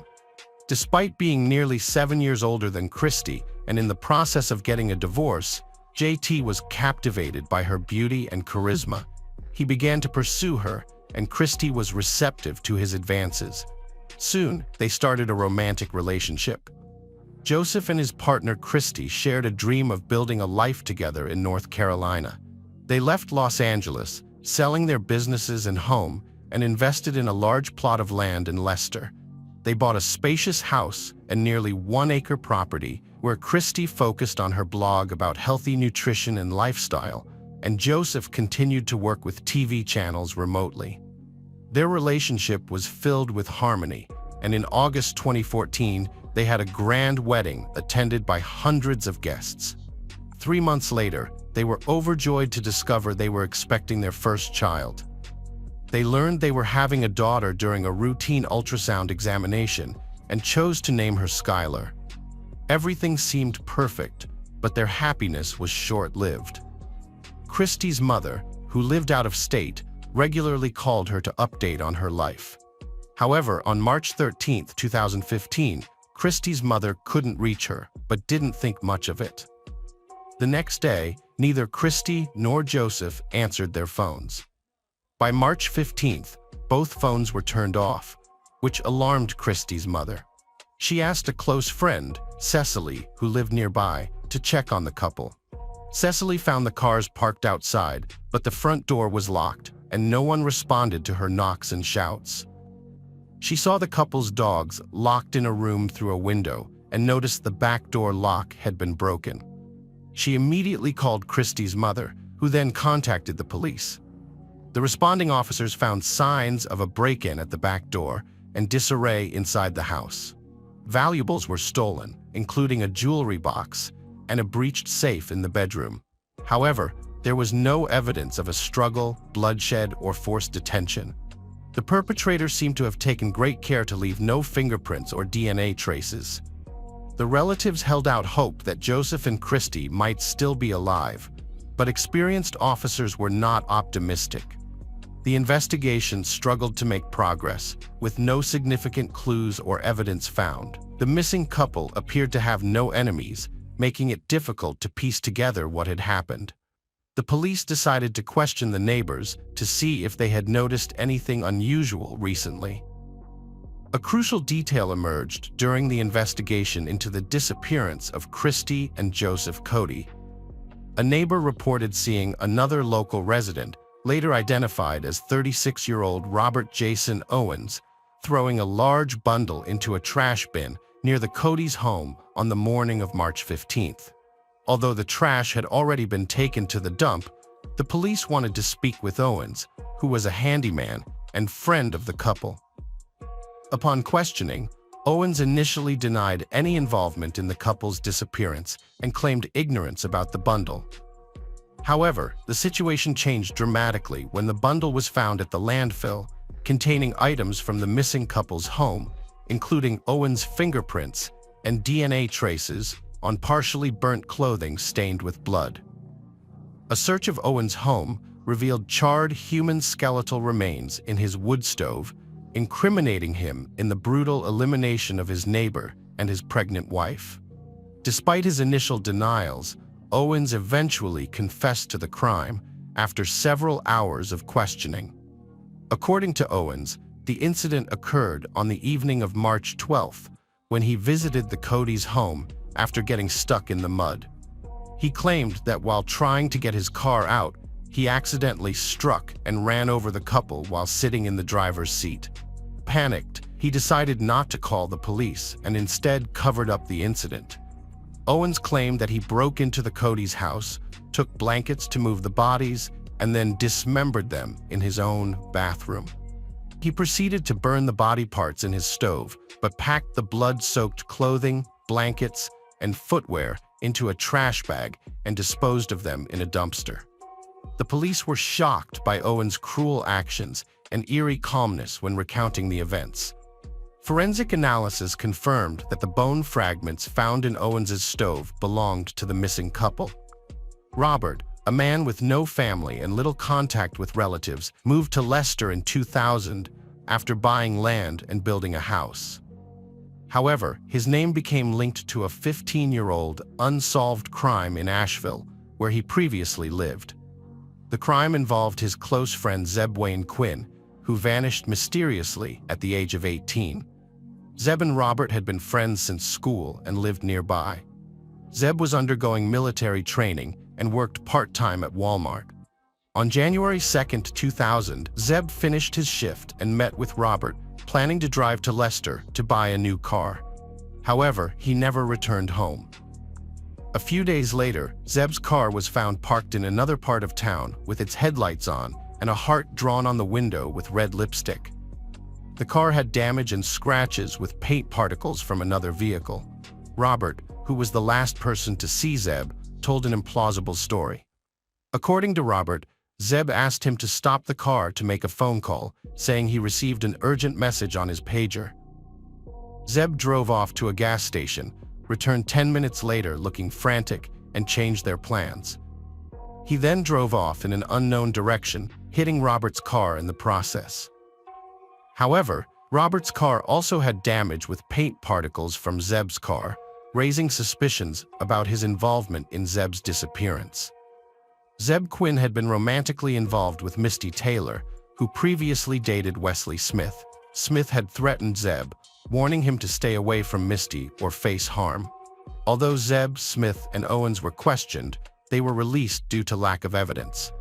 Misty and Smith had alibis, but Robert did not. A large sum of money Zeb had been carrying to buy a car vanished from his car and pager. The investigation suggested that Zeb never received a mysterious message, if any. A strange incident occurred the day after Zeb's disappearance. Someone claiming to be Zeb called Walmart, saying he would be absent from work for a few days due to illness. However, the colleague who answered the call thought the voice sounded unfamiliar, not like Zeb's. The call was traced back to a Volvo plant where Robert worked. When questioned, Owens unexpectedly claimed he made the call at his friend's request the night before Zeb disappeared. Despite further investigation, no new evidence or witnesses were found, and the case remains unsolved, with Zeb Quinn still listed as missing. 15 years after the events, Owens was questioned again, suspected of being involved in his friend Zeb Quinn's disappearance. The case was reopened in June 2015, and the investigation resumed. Although Owens stuck to his original story, the police searched his property thoroughly and found something unusual. In a concrete slab on Owens' property, they discovered a hidden cavity containing small, heavily charred human bone fragments. Unfortunately, the remains were too damaged for DNA analysis, so it was impossible to confirm whether they belonged to Quinn. A neighbor's statement added another surprising detail. An elderly man recalled an incident from January 2000 when Owens had just bought the land and was building his house. One evening, Owens started a fire that emitted a sickly, sweet, nauseating smell, which the neighbor found unbearable due to the wind blowing the stench in his direction.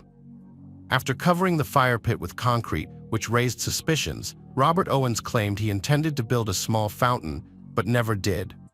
15 years later, the police arrived at the property, and Owens confessed to a crime, offering a new explanation. He stated that his uncle, Walter Owens, had murdered Misty's boyfriend, Zeb, at the request of Wesley Smith, who was still in love with Misty. Robert claimed he was unaware of the plan at the time and was only asked by his uncle to lure Zeb to a secluded area. According to Robert, his uncle had ordered them to stop their cars in a wooded area and then had Zeb exit his vehicle. Walter then shot Zeb silently and instructed Robert to help dismember and package the body. The body was burned on Robert's property that night and encased in concrete. However, it was not possible to question Walter Owens, as he had died several years prior to Robert's confession. The police found no evidence at the alleged crime scene, and Robert's story seemed unconvincing. He was charged with multiple crimes, including first-degree murder, murder of an unborn child, dismemberment, concealment of evidence, burglary, and robbery, which could have led to the death penalty. The defendant's lawyer argued that their client's depression and mental disorders, which required powerful medication, contributed to their actions. This defense strategy could have led to the defendant being found not guilty by reason of insanity and sent to a psychiatric hospital instead of prison.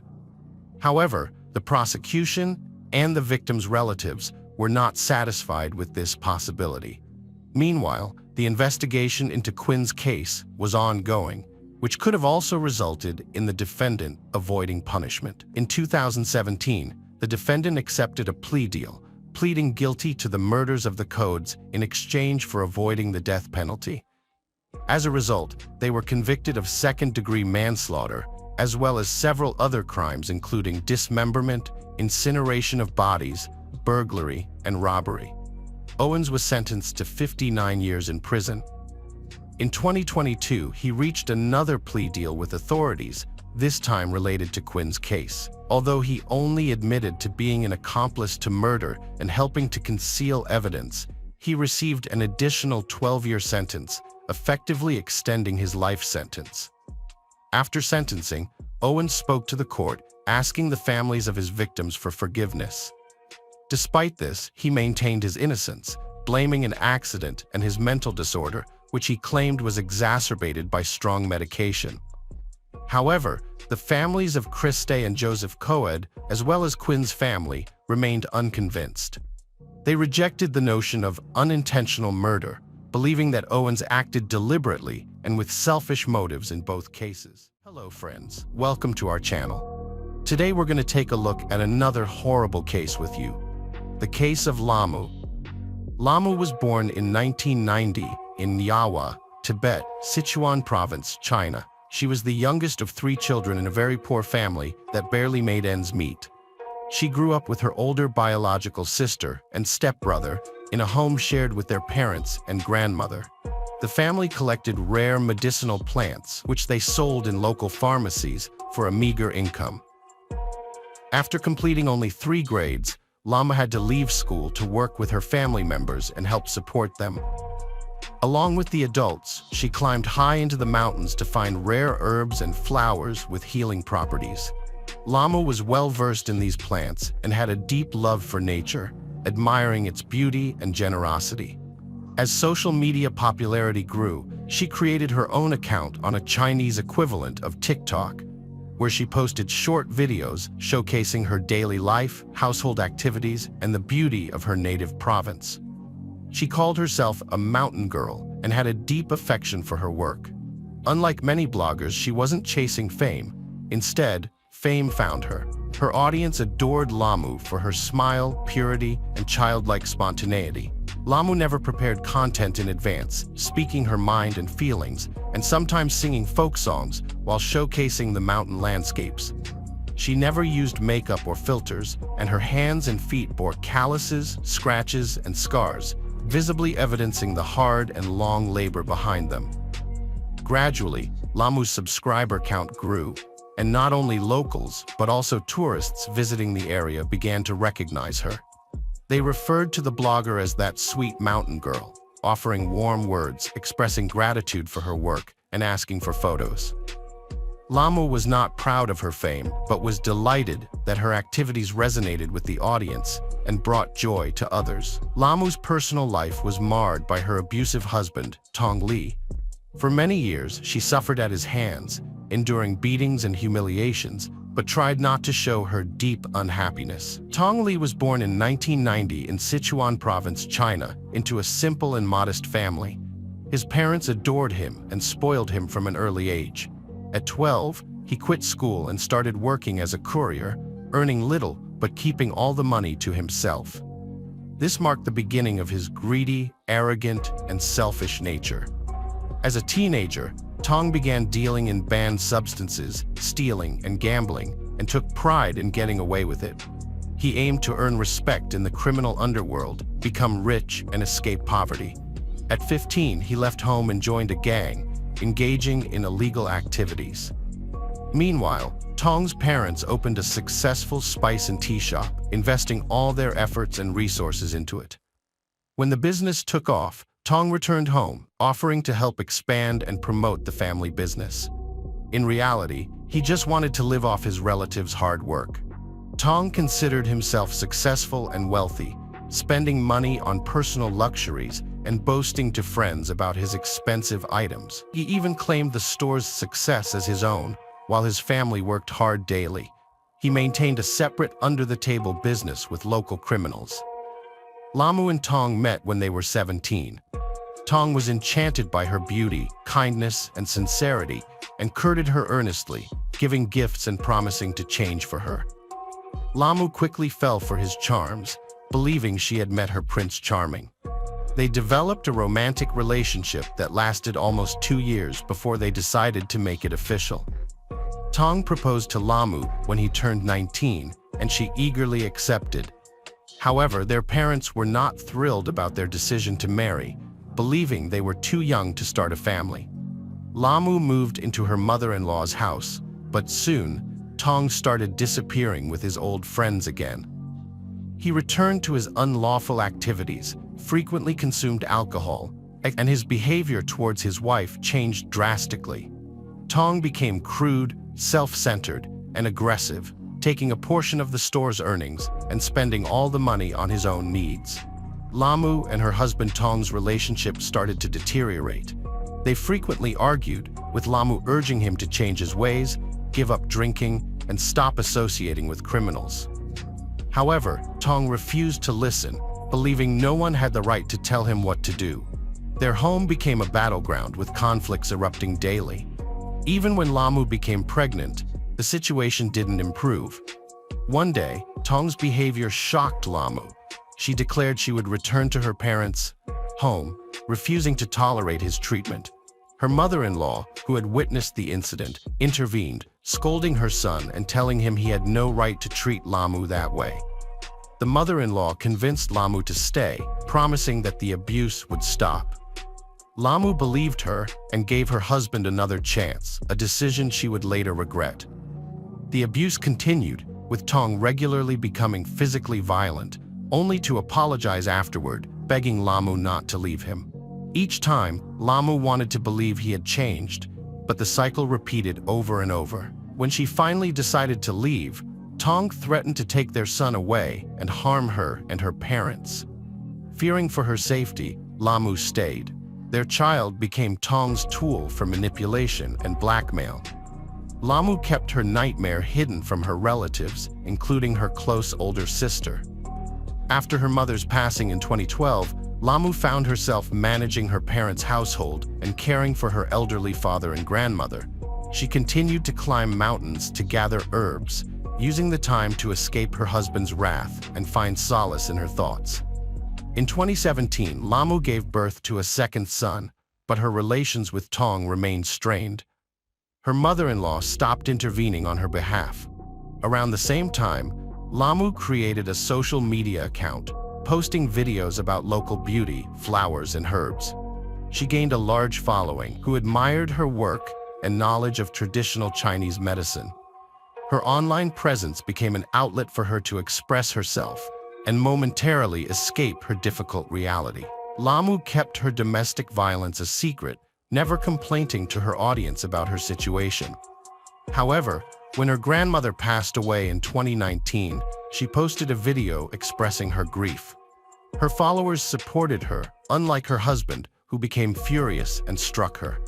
Lamu finally decided to leave her abusive husband in January 2020 after enduring another violent incident.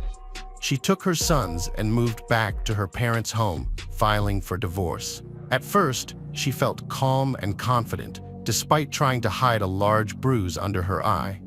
However, the court's decision to divide custody of the sons, leaving the younger child with her and the older with her ex-husband, was a devastating blow. During the divorce proceedings, her ex-husband suddenly changed his tactics, romantically pursuing her again and proposing they start over and not break up the family. For a couple of months, he pretended to be a repentant man, giving her flowers, creating celebrations, helping around the house, and even joining her on trips. Lamu's heart softened, and she believed he had genuinely changed. By the end of March, they were married. But the fairy tale ended soon after Lamu returned to her husband's house. He reverted to being cruel, mean, and selfish, brutally attacking her nearly to death within 2 weeks of remarrying. He snatched her phone, hurled it against the wall, and battered her mercilessly. Lamu fled the house, barefoot, and went to the police, seeking protection. However, they only took her statement and advised her to resolve the family conflict on her own. Lamu decided to hide in another village to avoid endangering her relatives. Her enraged husband was ready to end her life, but didn't know where to find her. He assumed she might have gone to her sister's house, so he visited and began yelling, demanding to know where Lamu was. When her sister claimed ignorance, he struck her repeatedly, fracturing her cheekbone, eye socket, and nose. After the Lamu's sister filed a police report, Lamu's ex-husband was finally held accountable, but not arrested. During the second divorce proceedings, the court left both sons with the father, as the wealthy Lee family's influence proved to be the deciding factor. The heartbroken mother was crushed with grief. 3 weeks after the second divorce, Lamu went to the mountains, recorded a video of herself singing and dancing, trying to relieve stress. However, her ex-husband interpreted it as her celebrating their separation, which blinded him with rage. On the evening of September 14, 2020, Lamu started a live stream, chatting with her followers while dressed in a traditional Tibetan outfit, softly singing folk songs. Suddenly, a terrible noise erupted off camera, as if someone had kicked the door in. Lamu turned pale, frozen in fear, staring at the person entering. She jumped up, trying to escape, but the tripod with her smartphone fell, camera down. Viewers could only hear the heavy footsteps, the sound of a liquid splashing on the floor and walls, and Lamu screaming for help. Her father's voice pleaded with the intruder to calm down and put down the knife. Lamu warned her family that the room was doused in gasoline and begged them to save themselves. A sinister silence fell, followed by the click of a lighter and a piercing scream.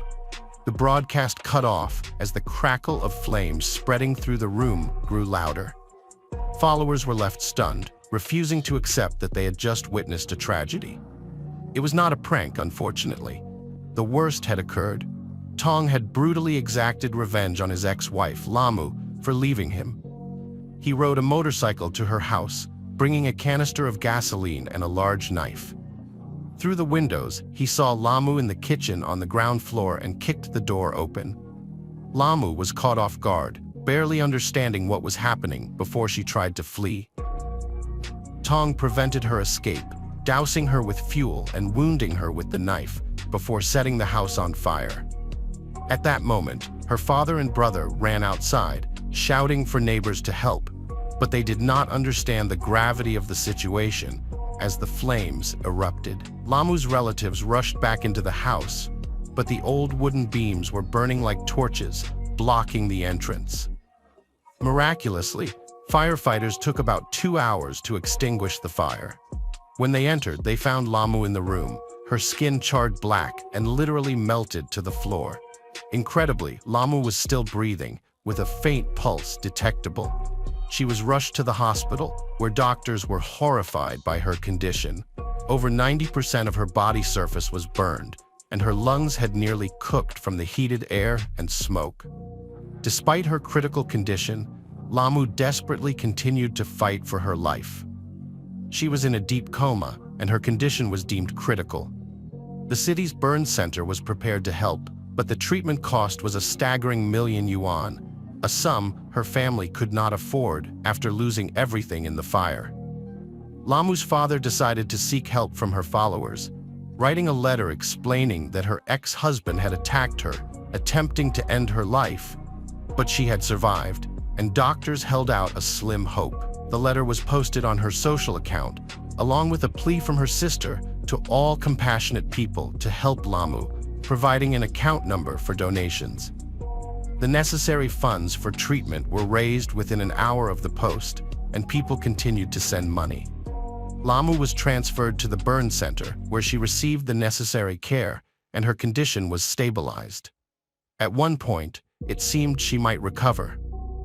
Tragically, after 2 weeks of fighting for her life, Lamu's heart could not endure any longer, and she passed away without regaining consciousness. She was only 30 years old. Tong was arrested the day after committing this heinous act. At the trial, his mother desperately defended her son, who had inflicted such cruelty, claiming that he did it out of intense love for his ex-wife and stress from their divorce.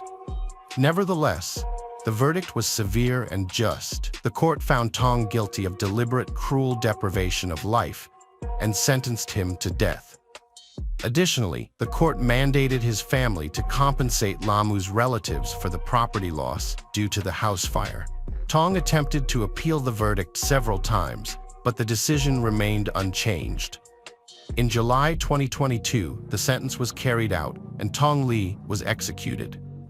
2 years after the tragic event that ended Lamu's life, her relatives rebuilt the house on the site of the burned one and were able to move back in on the ground floor. Her sister set up a small memorial altar with photographs of Lamu. The court left the orphaned boys in the custody of their paternal grandparents, the Li family, who remained one of the wealthiest in the village and were believed to provide the children with better living conditions. Hello friends, welcome to our channel. Today we're going to take a look at another horrible case with you. The case of Ryan Widmer. Ryan Widmer, a young athlete, was convicted of a horrific crime and is serving a life sentence with parole eligibility in 2025, over 10 years after the tragedy occurred. He is now fighting to overturn his conviction. The case has garnered widespread public attention across 3 neighboring states, sparking controversy surrounding his guilt. The unusual circumstances of Sarah Widmer's death and the lack of a clear motive for the crime have made this case highly controversial. Ryan and Sarah met at a local cafe they both frequented. When Ryan ordered a cup of coffee, Sarah noticed a book on his table that she had recently read. This shared interest in literature sparked a conversation that lasted several hours, covering topics such as books, movies, music, and their common interests. As they learned more about each other, they discovered a shared love for nature, traveling, and animals. With each successive meeting, their relationship grew closer and more trusting, eventually blossoming into true love. After a few months, Ryan and Sarah's relationship blossomed, and he proposed to her during a romantic dinner at the same cafe where they first met. Overjoyed, Sarah accepted his proposal. The young couple set a wedding date and began searching for a beautiful 2-story house in Hamilton. On April 10, 2008, they exchanged vows in a quaint and intimate church ceremony, surrounded by their closest friends and family. Sarah brought every detail to life, making the day truly unforgettable. She stunned in her white dress, leaving Ryan spellbound. Following the grand banquet, which was met with thunderous applause and joyful cheers, they embarked on a 2-week honeymoon to the Hawaiian Islands, where they reveled in each other's company and the breathtaking natural beauty. The young couple, deeply in love, had made plans for a future together, filled with hopes and dreams of starting a family. However, fate had other plans. On Monday, August 11, 2008, after Sarah finished her shift at the dental clinic, she met Ryan at her favorite cafe. They had dinner together, engaging in lively conversation, and afterwards walked home, where Sarah began sorting out the groceries she had bought. She then sat down on the couch, and Ryan handed her a glass of water and a pill, as she had complained of a headache during dinner.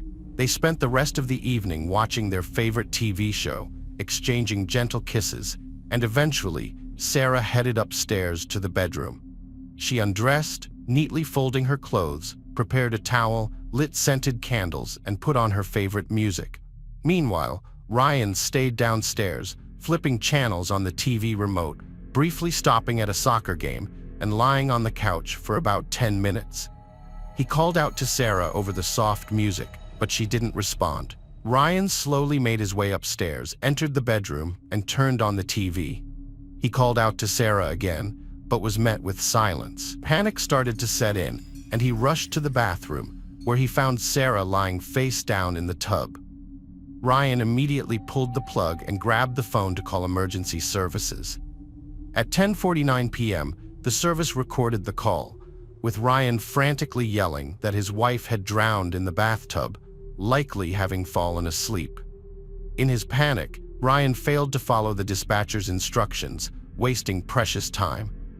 Under the dispatcher's careful guidance, Ryan eventually managed to pull Sarah out of the tub and performed CPR on her repeatedly. The ambulance, accompanied by police officers, arrived at the Widmer home just 6 minutes after the call. The police were initially drawn to the scene of the tragedy. Upon inspection, the bathroom appeared clean and dry, with no signs of water or scattered supplies that would indicate a hasty removal of a body from the water. The bathroom was meticulously clean. Sarah lay on the bedroom floor, nude with dry skin, but her wet hair suggested drowning. The bedroom was also tidy, leading law enforcement to suspect murder. Ryan, wearing only his underwear, was thrashing about the bedroom. When medical professionals found no pulse, they began performing cardiopulmonary resuscitation. A pinkish-white discharge from Sarah's nose and mouth confirmed drowning. Medical staff attempted to intubate Sarah twice as she lay on the bedroom floor, but both attempts failed. She was then rushed to an ambulance, where 2 more attempts were made to revive her heart using a defibrillator, again without success. Throughout the ordeal, Ryan remained by his wife's side, visibly distraught and anxious, as described by medical staff. Within 20 minutes of arriving at the hospital, medical staff attempted to revive Sarah, but at 11:41 p.m., an emergency physician pronounced her dead. Ryan, overcome with grief, fell to his knees in the hospital hallway and wept. The sudden tragedy that occurred just 4 months after the wedding sent shockwaves throughout the city, and Ryan became the prime suspect in the murder of his young wife. Ryan's initial statement, given at the hospital, raised doubts about its accuracy. He claimed that only he and his wife were at home, and that nothing out of the ordinary had happened. They had dinner at a cafe, returned home, and watched TV together. Sarah had a headache, and he gave her painkillers and helped her to the bathroom when he found her. However, the emergency call record showed that the victim was lying face down, contradicting Ryan's account. The man was distraught, repeatedly calling out for Sarah. Under pressure from the investigator, Ryan shifted from being a victim to a participant in the investigation, working to uncover what had happened to Sarah that night. He agreed to let investigators search their house. Analysis of the medication Sarah took revealed it was a common painkiller, but it was discovered that Sarah's frequent headaches and migraines had led her to take a course of drugs that altered her hormonal balance, causing uncontrollable sleep. This became the initial theory behind Sarah's death. After searching the house, police found bloodstains on the carpet. When they arrived, the bathtub was dry and there were no wet towels. The tile floor was also dry and clean, leading police to suspect that Sarah had been murdered. No wet items, clothing, or other objects were found in the house that could have been used to soak up water. Ryan's statements during the 911 call and at the hospital were contradictory, which raised suspicions and turned him from a victim into a suspect. An examination of Sarah's body revealed bruises on her forehead, neck, armpit, and upper lip, as well as lacerations on her upper lip. However, there was no clear evidence of a struggle, as her fingernails were not broken or chipped, and there were no marks on her hands, elbows, or knees. Ryan's body also showed no signs of injury or struggle. An investigation by Sheriff Bishop was inconclusive, as all the bathroom supplies were in place, and there were no signs of resistance. It was unclear whether Sarah had taken a bath that evening, or if she had not resisted and allowed her husband to drown her. Sarah's autopsy, led by Dr. Russell Apt Grove, revealed that the cause of death was drowning, accompanied by multiple muscle hemorrhages in the front of her neck and contusions on her scalp. These injuries, which occurred before her death, raised many questions, but their origin remained unknown. The investigation struggled to make progress with no leads or answers. The toxicology tests found no traces of illicit or alcoholic substances in Sarah's blood. On August 13, 2008, Ryan was arrested on suspicion of aggravated murder of his wife. The decision was based on the discrepancies in the emergency call and the crime scene, as well as the injuries found on Sarah's body. This evidence was sufficient to charge him with her murder by drowning.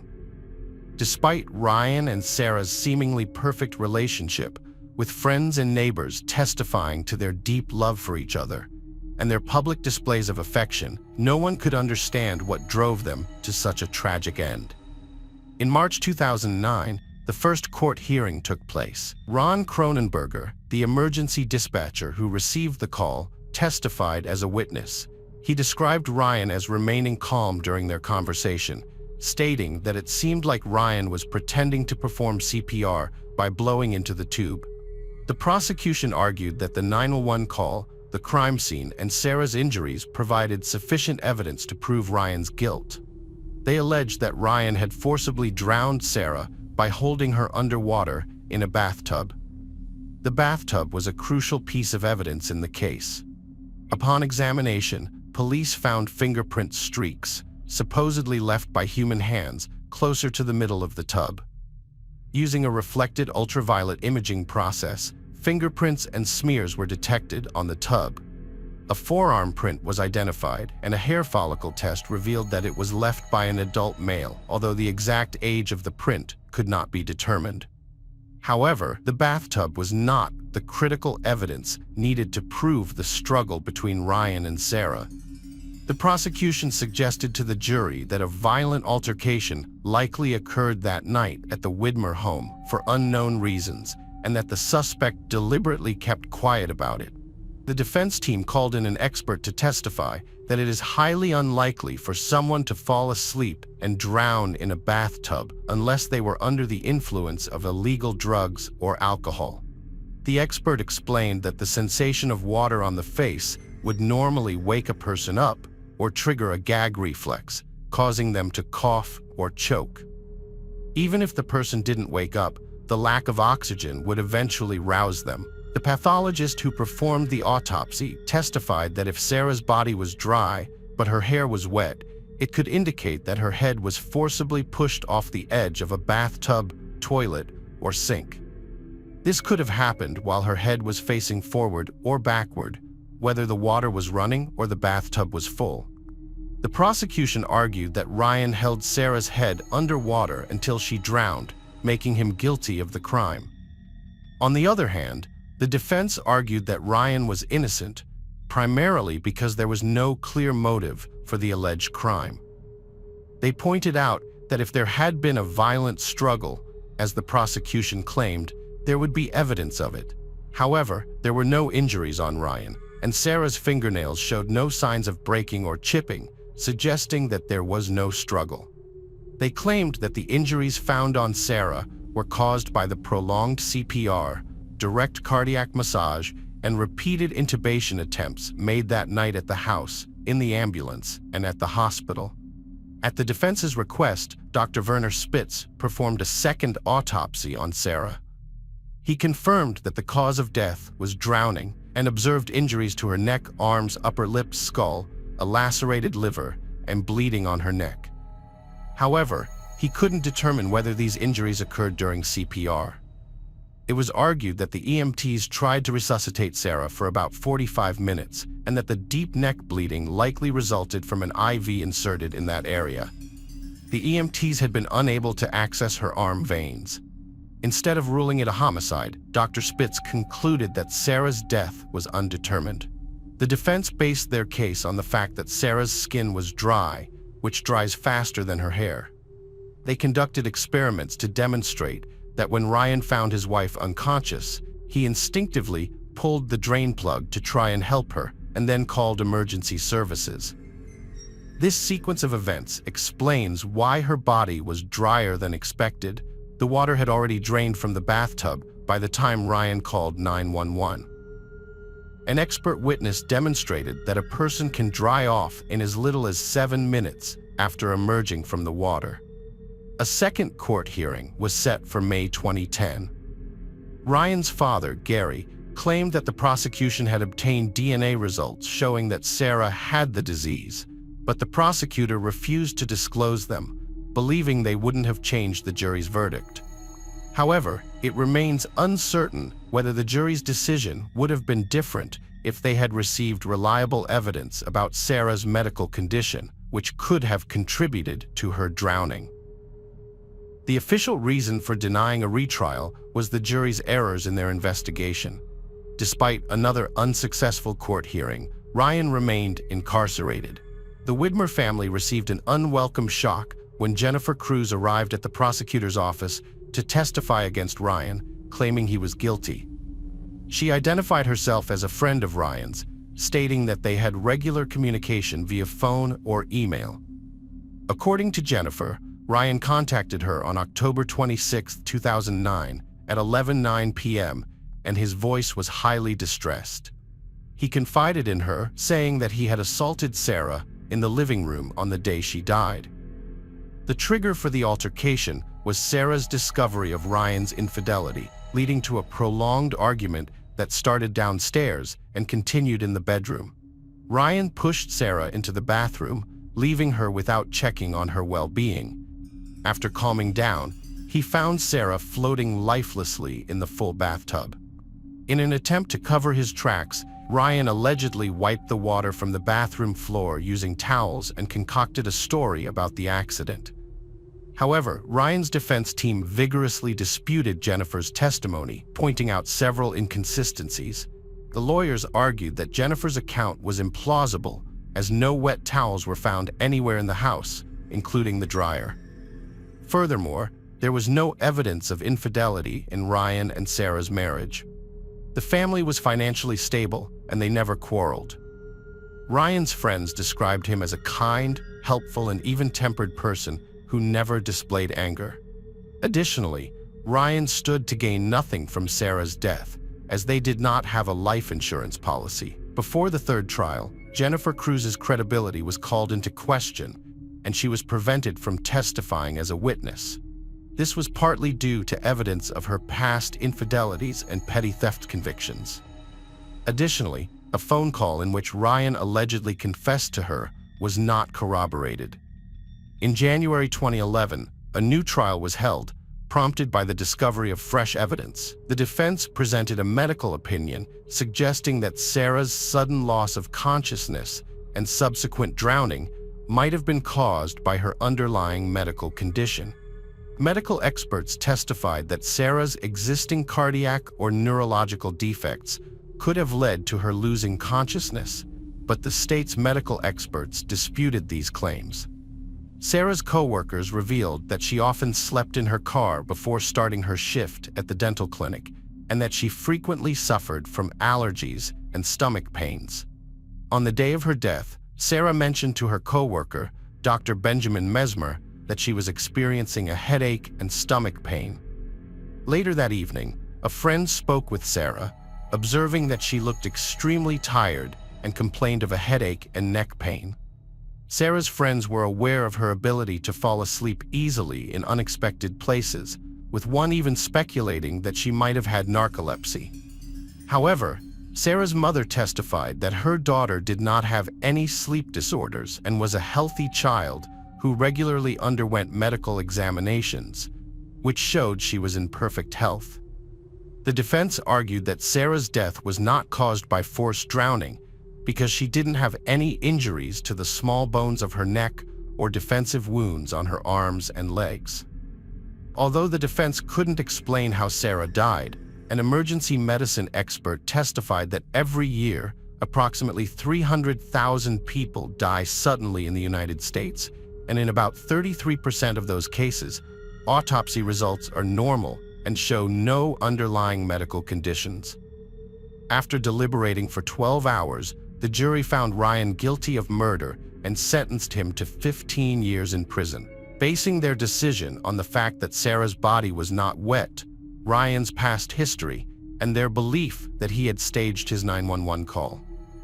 Ryan's family has passionately defended him, and the case, which dates back over 10 years, continues to unite like-minded individuals who hope to clear his name through DNA testing. While genetic material often plays a crucial role in resolving disputed charges and exonerations in cases involving unexplained deaths, what sets this case apart is the unusual request for the victim's DNA, rather than the person convicted. Unfortunately, a Warren County judge has already rejected Ryan Widmer's request to have the victim's DNA tested. Mike Allen, a former Hamilton prosecutor, noted that after listening to all 3 trials, he never found a clear motive, which is unusual in a murder case. However, the prosecutor is not required to prove motive, which makes this case even more peculiar.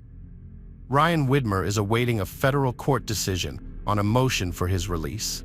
He has been imprisoned for 14 years, and his first opportunity for release will be in July 2025 unless a federal judge rules in his favor. According to University of Cincinnati law professor Donald Custer, who also works with the Ohio Innocence Project, proving innocence is not enough to be exonerated. There must be evidence of a constitutional error in the judicial process. In 2025, Widmer will be eligible for parole, but his lawyers believe it's unlikely he'll be granted parole because the parole board tends to favor inmates who express remorse, whereas Widmer maintains his innocence. Hello friends, welcome to our channel. Today we're going to take a look at another horrible case with you, the case of Crystal Perry. Crystal Perry was born on August 23, 1963, in the small American town of Rumford, Maine. She was the youngest of 10 children, and their parents had to provide for all of them, which was understandably a challenge. Crystal and her siblings grew up quite independently with strict parents, unable to watch over all the kids. Their older sister, who was just 12 when Crystal was born, took care of them like a mother, always looking out for her younger brothers and sisters. Growing up in a tense environment, they all wanted to start their own separate lives as soon as possible. Eventually, they scattered to different cities and states. Crystal was no exception. She wanted to start a family of her own and met a guy named Tom in high school. They soon got married and moved to California, but eventually, Crystal realized that big city life just wasn't for her. After a year and a half, they decided to return to Maine, settling in a small town called Bridgeton, about an hour away from her hometown. Crystal got a job at a local shoe shop, while Tom took on various odd jobs. Soon, Crystal discovered she was pregnant, and they welcomed their daughter Sarah. Despite the fact that Tom had initially wanted to be a father, their relationship with Crystal became complicated after their daughter's birth. He spent more and more time at a local bar, squandering almost all their money on alcohol. Once, he even took the money Crystal had set aside for groceries, as they didn't earn much. Tom's drinking habit sometimes left them with no money even for food. At some point, Crystal decided to file for divorce. Tom continued to see his daughter from time to time, but wasn't actively involved in her life. The situation escalated when Tom got a new girlfriend, who started to harass Crystal. She called and threatened Crystal, show up at her place, and cause scenes, all because she simply didn't like that Crystal and Tom had once been married. Afraid to let Sarah visit her father, Crystal moved in with her mother. Over the years, she worked hard to save enough money to buy a house of her own. A few years later, she finally had the opportunity and purchased a small house on the outskirts of Bridgeton. The house was located just a few dozen yards from a picturesque lake surrounded by a forest. Crystal and Sarah were thrilled to have their own home just for the two of them. On May 10th, 1994, when Crystal was 30 and Sarah was 12, they watched a solar eclipse together.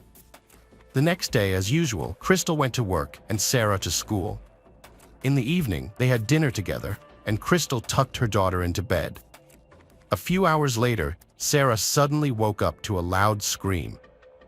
At first, she thought her mom was arguing with someone on the phone, but she quickly realized it was much more serious. Crystal was screaming at the top of her lungs, and Sarah immediately thought someone was attacking her mom.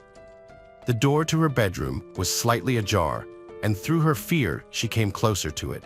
Sarah realized that the screams were coming from the kitchen, but she couldn't see what was happening from where she stood. Sarah was gripped by fear and afraid to move or make any sound. After a few seconds, she heard footsteps and thought that whoever had attacked her mom was coming for her. She hid behind the bed, waiting for her door to swing open at any moment. Instead, she heard the kitchen drawer open, followed by a sound like someone was rummaging through the silverware. Crystal continued to scream and beg for mercy, and in the next few seconds, Sarah heard sounds as if someone had started stabbing her mom with a knife. With each new stab wound, her cries became increasingly muffled until they stopped completely.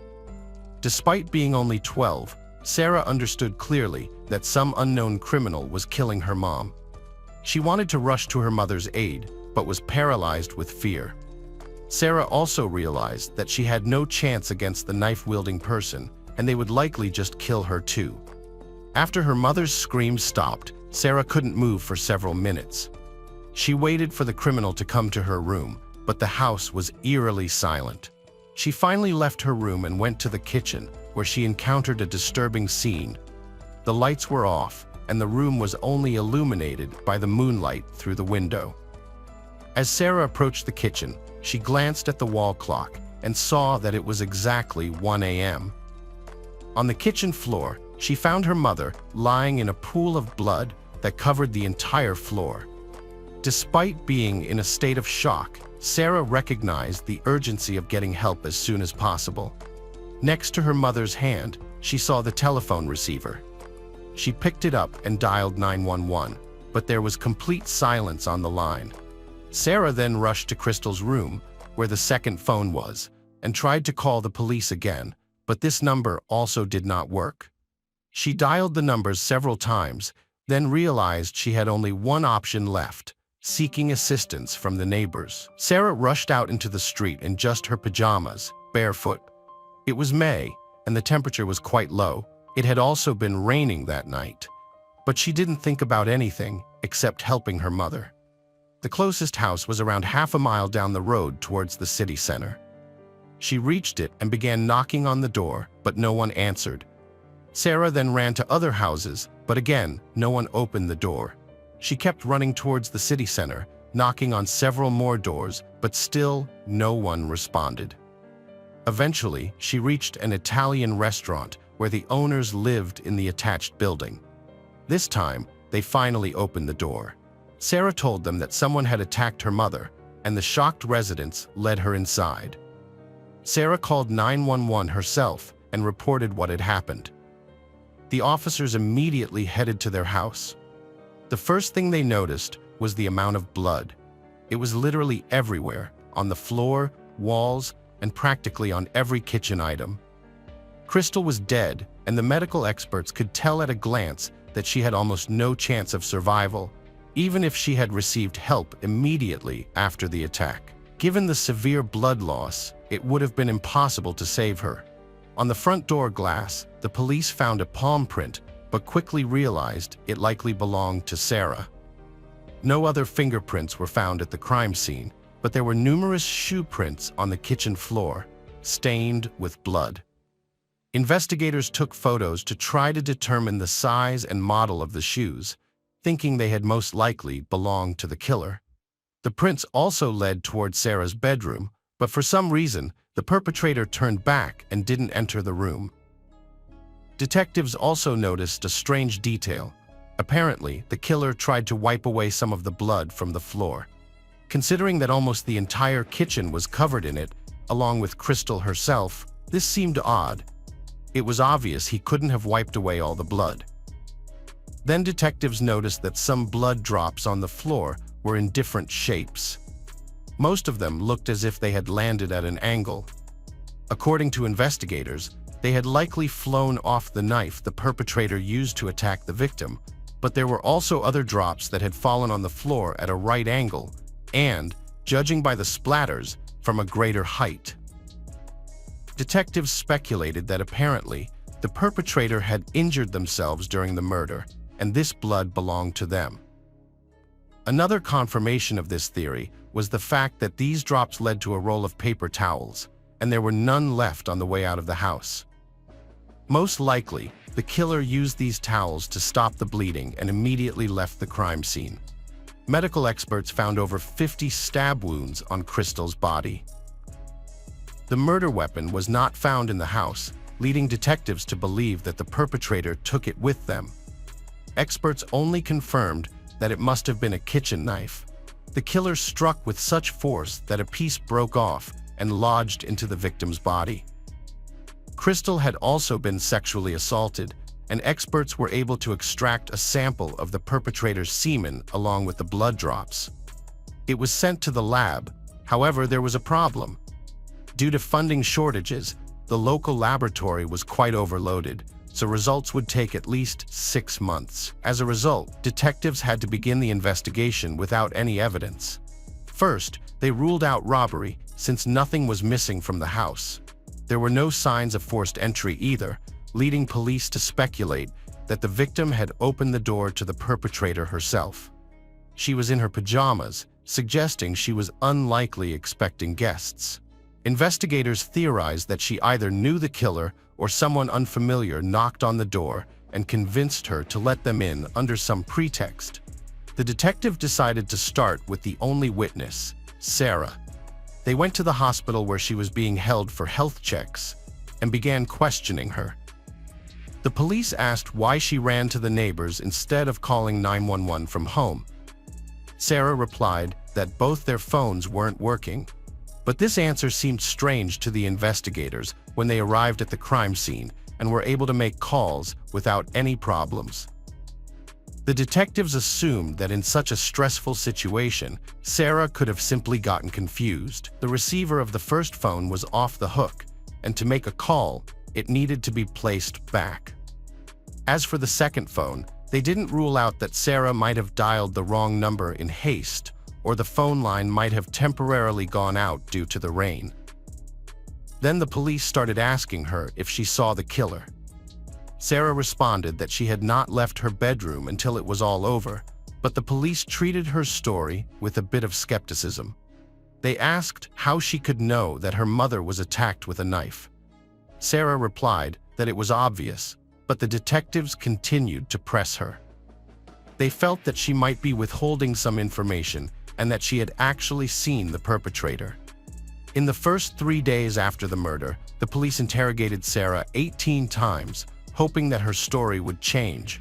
But she continued to insist that everything had happened as she told them.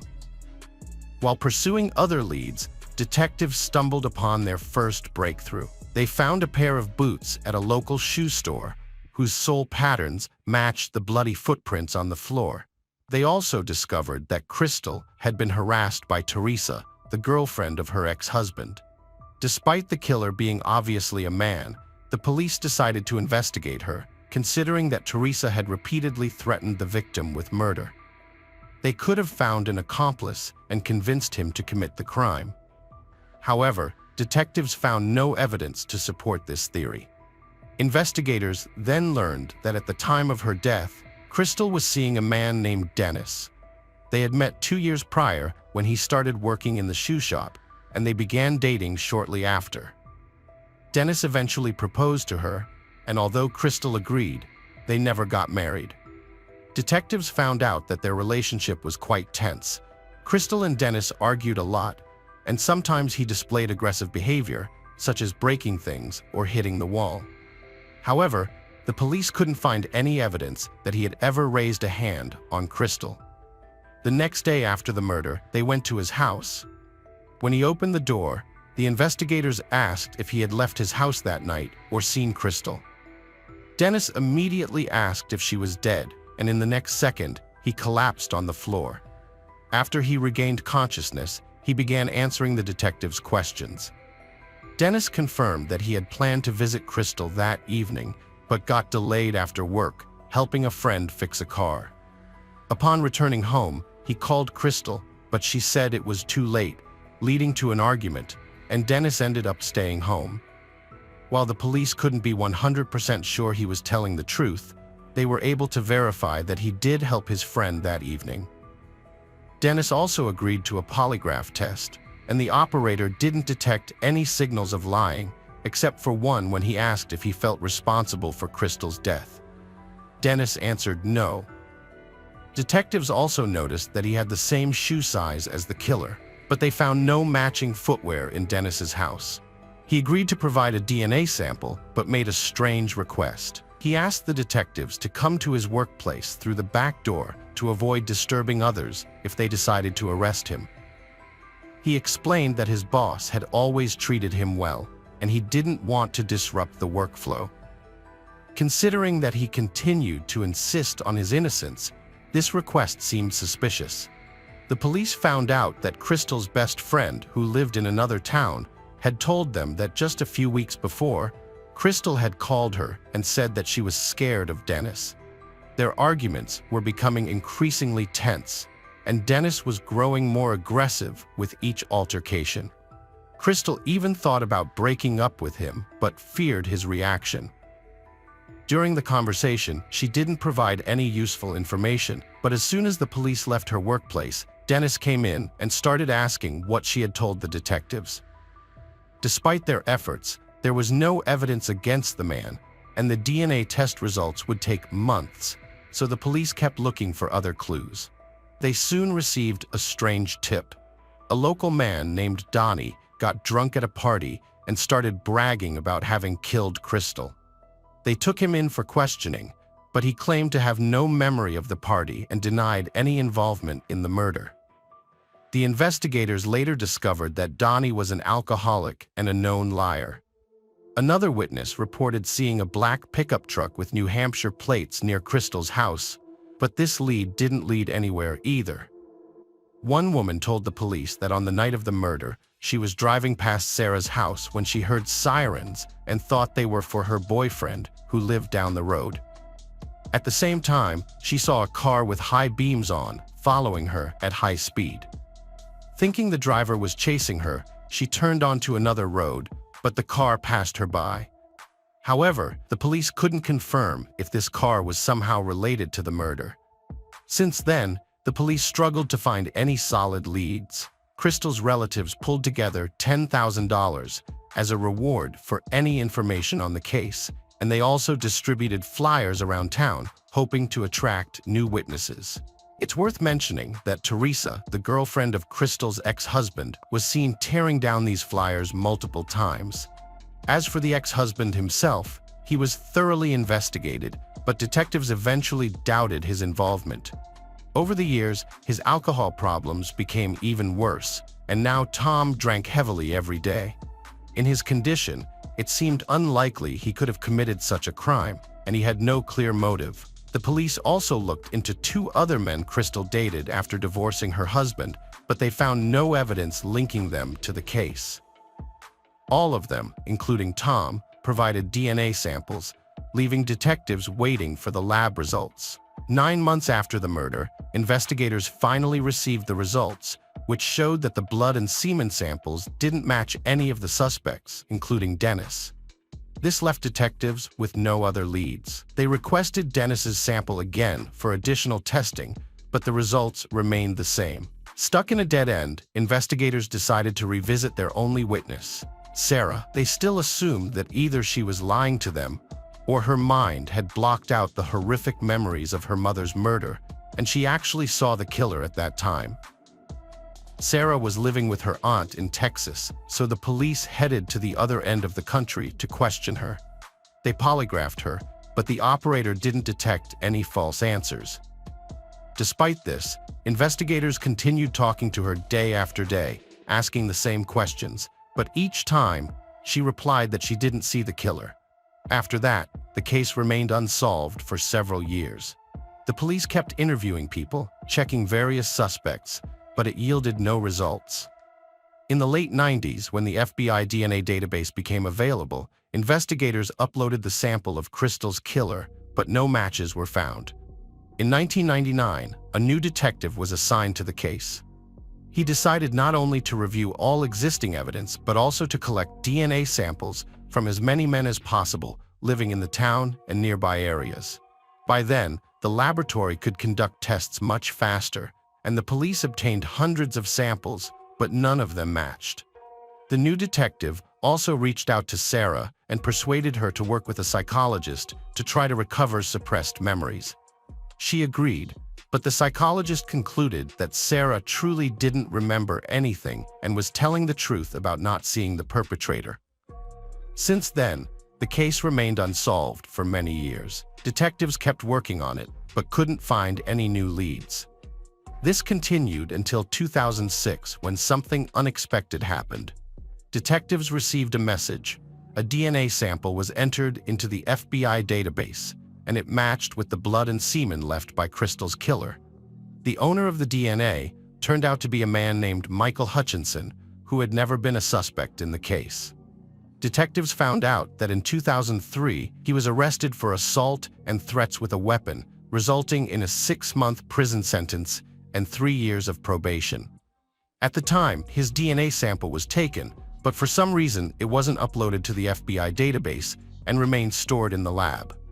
3 years later, Michael was arrested for drunk driving with his children in the car. He was released on bail, but he didn't show up for his court hearing, so he was sent to prison. Michael was also arrested right at his own wedding and placed in a cell. His DNA sample was taken again, and this time, it was immediately uploaded to the database. Soon after, investigators in Crystal's case received a match.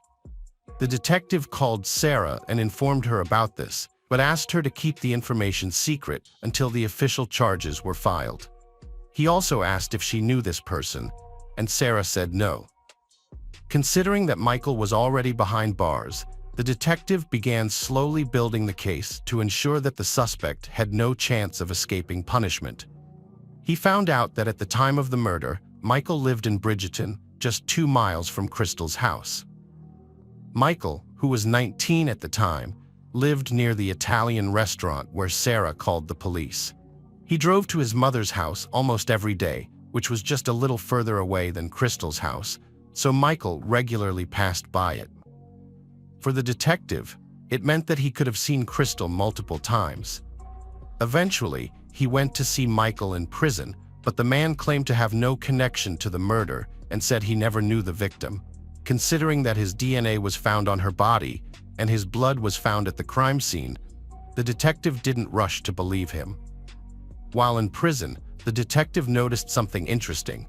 Michael had a large scar on his palm, and as we recall, Crystal's killer likely cut his hand during the murder. Although in court, this could not be considered strong evidence, the presence of DNA was more than sufficient, so Michael was finally charged with murder.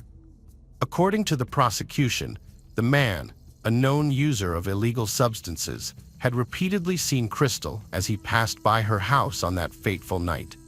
He decided to assault her, and considering that he refused to confess, it was difficult to speculate on how exactly everything happened. But with the available evidence, the outcome was clear. Michael assaulted and killed her. During the trial, an explanation was also found for the fact that the killer managed to not leave a single fingerprint at the crime scene. The answer was quite unexpected. Michael worked as a bricklayer, and over time, people who have been engaged in this job begin to wear away the patterns on their palms, making it physically impossible for them to leave fingerprints on various surfaces. In his defense, Michael told his version of events. He said he met Crystal at a bar, and they went back to her place, where they had consensual intercourse. At some point, an unknown man in a black motorcycle jacket burst into the house, knocked Michael out, and killed Crystal. When he regained consciousness, Michael tried to fight off the attacker, but the assailant injured him in the hand and fled. Michael himself also decided to leave the crime scene without any reasonable explanation. His story obviously seemed highly doubtful. The only shoe prints on the floor also belonged to him. If his story was true, the intruder would have had to take off his shoes before breaking into the house, and it still wouldn't have explained the absence of any other marks on the floor. Furthermore, there wasn't a single witness who saw Crystal at that bar. The trial ended on April 9, 2007, and Michael was unanimously found guilty.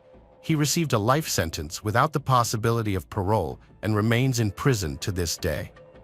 As for Sarah, her mother's murder undoubtedly had a critical impact on her. However, over the years, she found the strength to move forward. She attended college, became a writer, and published a book about her mother's murder, compiling all the available information. Moreover, When she was working on the book, Sarah managed to uncover new facts overlooked by the police. She discovered that during those years, Michael often borrowed his father's car, a black Ford pickup truck with New Hampshire license plates. As we recall, one witness reported seeing such a vehicle near Crystal's house. She also remembered the woman who told the police about the car with its high beams on, speeding past her on the night of the murder. At the time, the woman mentioned she mistook the ambulance sirens for police and thought they were heading to her boyfriend's house. That boyfriend was Michael. The police put his name in an address in the report, but back then, they decided there was no connection and didn't bother to investigate him further. Perhaps if the police had decided to speak with him, they would have noticed the cut on his hand, and the case would have been solved much sooner. Hello friends, welcome to Out Channel. Today we're going to take a look at another horrible case with you, the case of Catelyn Porier. On January 12, 2023, CBS News Minnesota broadcasted a 24-second clip regarding the passing of Donald Blum, an elderly man with gray hair. He died on January 10, 2023, at the age of 73 due to natural causes associated with aging.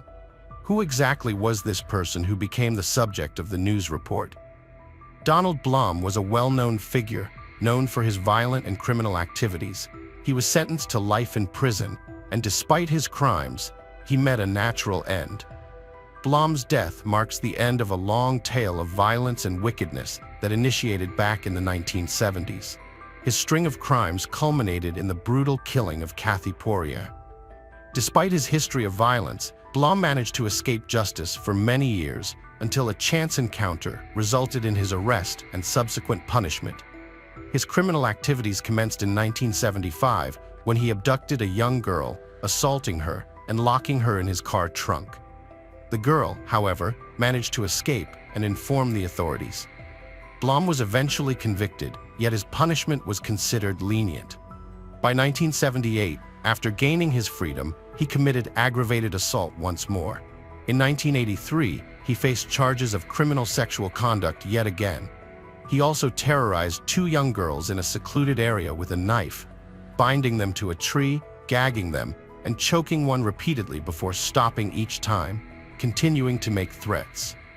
The girls were rescued when a passing police patrol noticed their car parked incorrectly and swiftly investigated. Blum escaped into the woods and changed his appearance by dyeing his hair. However, his efforts were in vain, as he was apprehended 2 months later when one of the girls identified him. Blum admitted to committing the crime, but the punishment he received did not succeed in rehabilitating him. In 1992, a psychologist predicted that without close supervision, Blum would return to behaving in an antisocial manner, which was later confirmed by his actions. Despite changing his name, finding employment, and getting married, Blum accumulated 6 felony convictions by May 1999, mostly involving kidnappings and violence. To understand the origin of this cruelty and desire to control others in an average individual like Donald Blum, we must explore his troubled upbringing. Donald Alban Blum was born on February 5, 1949, in Minnesota and held American citizenship. His childhood was marked by abuse from his father that persisted from a young age into his teenage years. Early signs of heavy drinking and behavioral problems emerged during his school years, with school attendance becoming irregular when he reached 10th grade. The trauma from his tumultuous relationship with his father likely contributed to his behavioral issues and alcohol abuse, especially during adolescence. Examining the story from a mentally healthy perspective allows us to trace how the series of events may have led to Donald's actions. On May 26, 1999, Catelyn Porier disappeared while working alone during the night shift at a convenience store linked to a service station. Surveillance footage showed a large man dressed in jeans, a backwards baseball cap, and a New York Yankees jersey with the number 23, taking Catelyn out of the store around 11:40 p.m. Catherine Harnick, who works at a Subway restaurant near the convenience store where Catelyn went missing, was interviewed by the police. She mentioned seeing a man behaving strangely just before their store closed at around 10 p.m. Later, as she was driving home, she coincidentally saw the same man leaving the convenience store. This series of events highlights how critical moments can eventually lead to actions influenced by deep-rooted trauma and unresolved issues. Harnack noted that the unknown man was driving a black Ford F-150 pickup truck with a cab and white markings on the side. The truck circled the maintenance area several times before heading towards Moose Lake and stopping in the parking lot of a local cafe. She also observed that Kathy's car was still in the parking lot when she left work. Based on her description and partially recovered surveillance camera footage, a rough sketch of the suspected kidnapper was created. The individual was described as having long blonde hair and appearing to be around 25 years old. A composite sketch, based on information from 4 witnesses, was shared on local TV and in newspapers to gather more information. Hundreds of people from across the state joined in the search for Kathy Porier in the wooded area near the station. Despite efforts with service dogs and helicopters, no trace of her was found. Posters of Kathy were circulated in newspapers and on billboards across the region, turning her disappearance into a high-profile case. The nearby sex offender facility confirmed that all inmates were present, ruling out the possibility of a kidnapping by an escaped offender. Police started searching for the vehicle using its license plate number and identified Donald Blum as a potential suspect. However, the truck in his driveway was white. The official search for Kathy ended on June 6, 1999, without success. However, many volunteers continued their efforts, hoping to find her. Investigators believed that someone might have seen something that could help make a connection and bring her home. They noted that the person who kidnapped Kathy might have made a mistake by taking her from a store with security cameras. Searchers focused on the neighborhood itself because if the perpetrator was familiar enough to return to the area twice at night, then someone might have seen him before. A search headquarters was set up at the Lutheran Church in Moose Lake, where staff members processed leads and volunteers distributed flyers about Kathy. Despite extensive efforts and optimism from many involved in finding her, Kathy was never found. Speculation arose that the kidnapper could be an athlete or a New York Yankees fan, so police sought help from sports figures. After 2 weeks with no results, the police asked Minnesota Twins legend Paul Molitor to make a public service announcement. His appeal caught the attention of Darryl Brown, who worked at the Minnesota Veterans Home. On June 18th, Brown called the hotline to report his co-worker Donald Hutchinson, who had similarities to a composite sketch and had recently changed his appearance. Investigation revealed that Donald Hutchinson was actually Donald Blum. He had a black pickup truck hidden in his garage and owned property near the store where Kathy worked. Further digging showed that Blum had previously been convicted of sex crimes, including kidnapping young girls like Kathy. Investigators quickly obtained a search warrant, and agents from the Minnesota Bureau of Criminal Apprehension located Blum and his family at a campground 140 miles away from Richfield. They woke him up early in the morning to question him. Blum was taken in for further questioning, where it was discovered that he had bought property in Moose Lake around 2 years ago. Neighbors confirmed his frequent visits before Katie's disappearance, mentioning he had not been seen there since. Blum's supervisor at the Veterans Home claimed to be unaware of Blum's criminal history as he went by the name Hutchinson. The supervisor noted that Blum was reserved and not very sociable. Following his arrest, Donald Blum initially cooperated but later chose not to testify and requested legal representation. Authorities led searches which led to the seizure of various items from Blum's residence, although there was no official statement regarding these items and their relevance to the case. An extensive search was conducted on Blum's 20-acre Moose Lake property, involving over 100 National Guard members and hundreds of volunteers who ventured deep into the woods from his land. Though they had to stop as night fell, they resumed their efforts the following morning. Vigor and Katie's mother expressed optimism about finding her daughter, some believing she might be held against her will, However, the sheriff was less hopeful.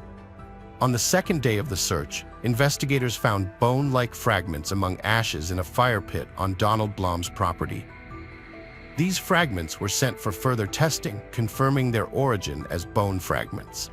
A tooth found in the ashes was sent to odontologists for examination. Dr. Norlander, a certified forensic dentist, performed a thorough examination of the tooth, knowing that DNA from the pulp would likely be destroyed. While examining, she found something that looked like a filling, which confirmed it was a human tooth. This helped her determine if it could have belonged to Katie. Dental fillings are made up of an organic matrix and an inorganic filler. The organic part burns away, but the filler particles remain.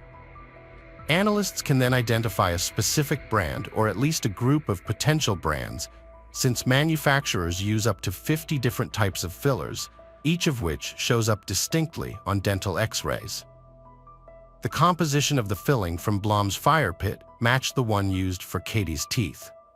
Furthermore, researchers were able to identify it as tooth 18 and deduced that it belonged to a young woman.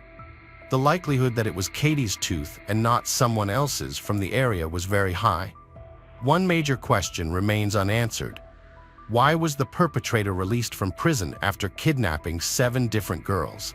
If the justice system had functioned properly, Katie might still be alive.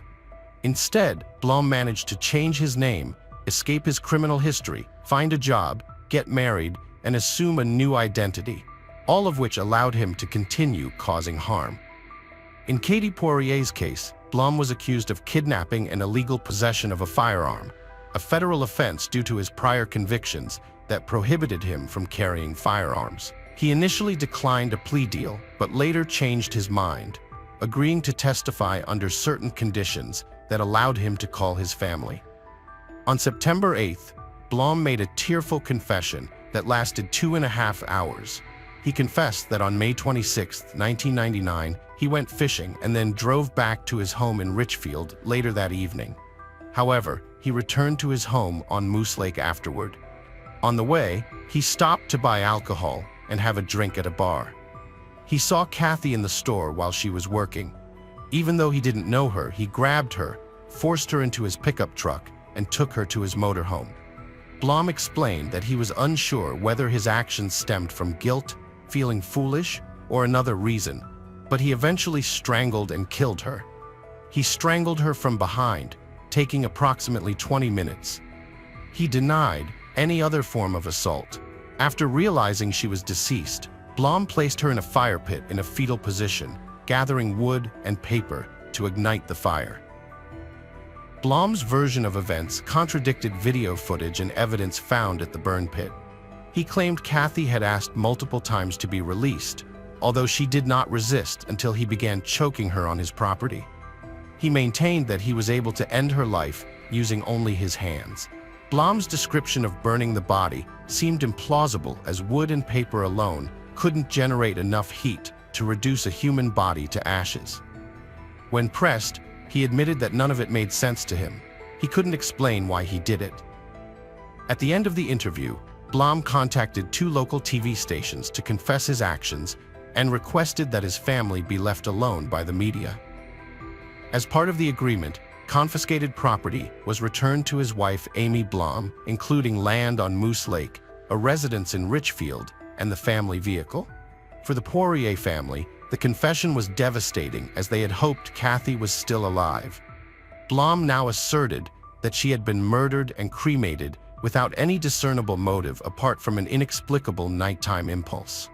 Shortly after, Blom retracted his confession, attributing it to stress from solitary confinement and medication-induced hallucinations that led him to believe confessing was his only escape from his cell. Consequently, the plea deal was revoked as both sides' legal teams prepared for trial. False confessions manifest in various ways. Sometimes, individuals confess to crimes they didn't commit spontaneously. This can occur in response to high-profile cases. Some people succumb to intense interrogation pressure and confess quickly. Additionally, there's a phenomenon where individuals internalize police accusations and come to believe they were involved in crimes they didn't commit.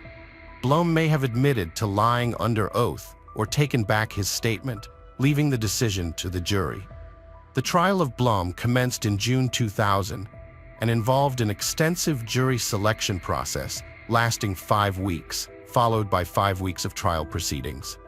More than 50 witnesses, including key individuals, were summoned to testify. The case was presented by Thomas Porier, the assistant prosecuting attorney of Carleton County. Initially, Blom's brother testified that he had given their family a box of old clothing, which included a New York Yankees jersey. This revelation was crucial as Blom had previously denied owning such a garment. Testimonies from 2 women who were kidnapped by Blom in 1983 were particularly damning. They shared their experiences at his hands, shedding light on his behavior towards them when they were young girls, similar to Kathy. Forensic dentists later confirmed that a particular tooth found matched Kathy based on age, gender, and dental records. Expert witness Dr. Ann Norlander initially had doubts about the tooth's identity, but eventually testified with reasonable medical certainty that it belonged to Kathy, based on specific chemicals in the filling material. Additional proof came from surveillance footage from a different store captured in May, showing Blom around the time of Kathy's abduction. His hair, originally gray with blonde tips, verified by his barber, gave him a more youthful look. A pivotal moment in the trial was when Blom's confession was presented in court, with each juror receiving a transcript for examination. The courtroom was filled with the quiet sobs of Kathy's relatives, indicating the strong case against Blom. On August 7th, the lead defense attorney, Rodney Broden, introduced his first witness, Amy Blom, who claimed that her husband was home on the night of Kathy's disappearance. She mentioned recalling seeing a news broadcast the following day about the girl's vanishing act. Amy brought attention to the fact that Katie's disappearance happened near their country house on Moose Lake, which is 110 miles away from their home. Amy considered Blom a suspect due to his criminal record. However, she later recalled his whereabouts on the night prior. Blom had returned home at 9:30 p.m., and by the morning, Amy found coffee ready and saw his spouse at home while they were in bed. Amy mentioned how she felt bullied by the police officers who threatened to take her children if she did not comply with their questioning. She expressed frustration at being called a liar.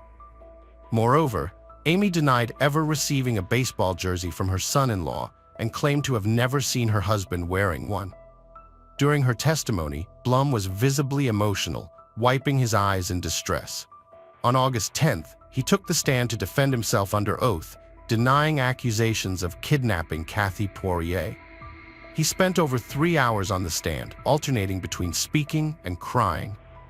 Blom portrayed himself as a man in turmoil, claiming his life was in shambles and he was unwell during that period.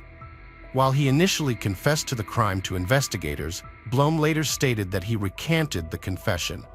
He insisted that on the night of the crime, he was at home with his wife, as she had told him, despite being at Moose Lake for fishing earlier in the day. Blom arrived home at 10 p.m. that evening, before Katie was taken. During cross-examination, he had to acknowledge the lies and inconsistencies in his initial statements to the police at the start of the investigation. His courtroom appearance did not sway opinions in his favor, as many perceived him as trying to evade responsibility by portraying himself as a victim. After the questioning ended, Blom seemed frustrated. He turned to the judge, cursed, and asked if he could make one final statement. When the judge denied his request, the case was handed over to the jury. They deliberated for 10 hours, spending 3 hours replaying taped confessions. Ultimately, the jury found Donald Blom guilty, sentencing him to life in prison without the possibility of parole. Blom maintained his innocence, declaring, "I never killed anyone." He was confident that he had a strong case for appeal. Despite his belief, in 2004, the appeals court upheld his conviction in an 81-page ruling. While acknowledging that his trial was not perfect, the court deemed it fair and saw no reason to overturn the verdict or order a new trial. The murder of Catelyn Porier resulted in the enactment of Katie's Law. This legislation involved the creation of a statewide computerized crime-fighting network and stricter regulations for monitoring predatory sex offenders like Blom. Georgina Kruger was born on April 11, 1992 in Munich. Georgina, often called Jorodzina, was the middle child in a simple household. She had an older brother named Tommy, who was 8 years her senior, and a younger sister named Michelle, who was 2.5 years younger. When Jorodzina turned 11, her parents decided to divorce. Tommy then chose to live with their father at age 19. After the separation, Jorodzina and Michelle were primarily raised by their mother, Vesna, and maternal grandmother. Both girls excelled academically and participated in music and dance activities, displaying distinct creativity. The family lived modestly. Although their father stayed in touch with his ex-wife and daughters, his focus largely remained on supporting his elder son through educational pursuits and other endeavors. In June 2006, Vesna relocated with her mother and daughters to Berlin after securing a well-paying job there.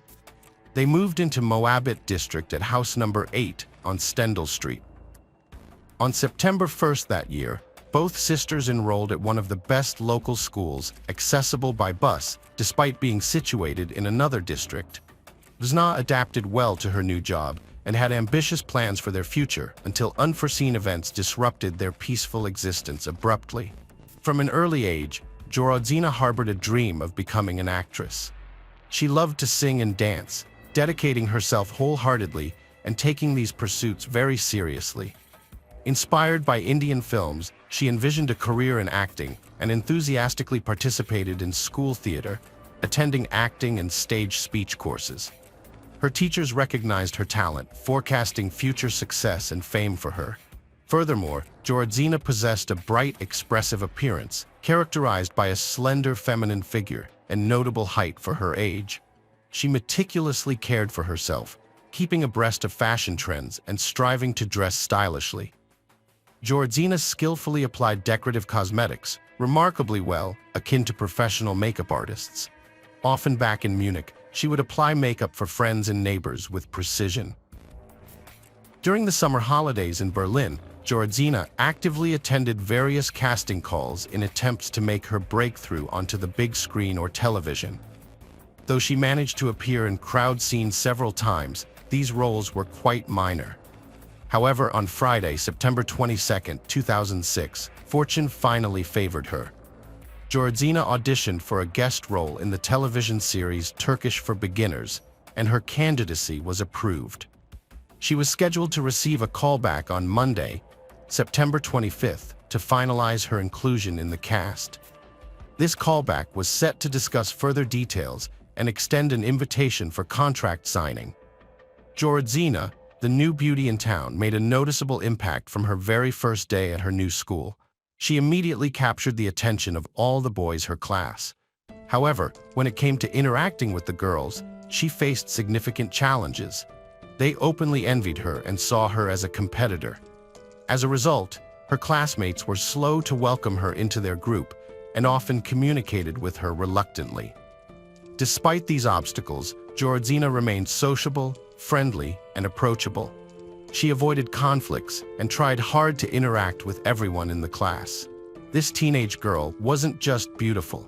She danced well, sang wonderfully, and even received an offer from a modeling agency to become a photo model. She agreed to the offer, but unfortunately missed the planned photo session scheduled for early October.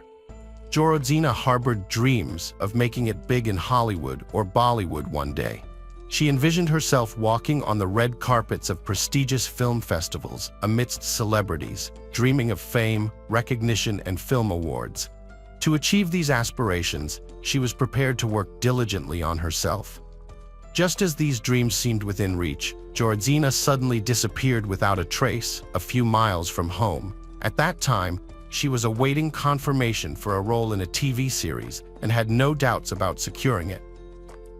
Throughout that weekend, Jorodzina could think of nothing else but the anticipated call from the studio that would decide her future. She was filled with excitement and inspiration, already imagining herself on set, preparing for her lines. On Monday morning, September 25th, as usual, she headed to school. She was expected back home by 2 p.m., and since the call was expected later that afternoon, Georgina asked her grandmother to answer all calls in her absence. The day felt endlessly long for Kruger. Georgina's classmates noticed she kept checking the time and seemed unable to focus on her lessons.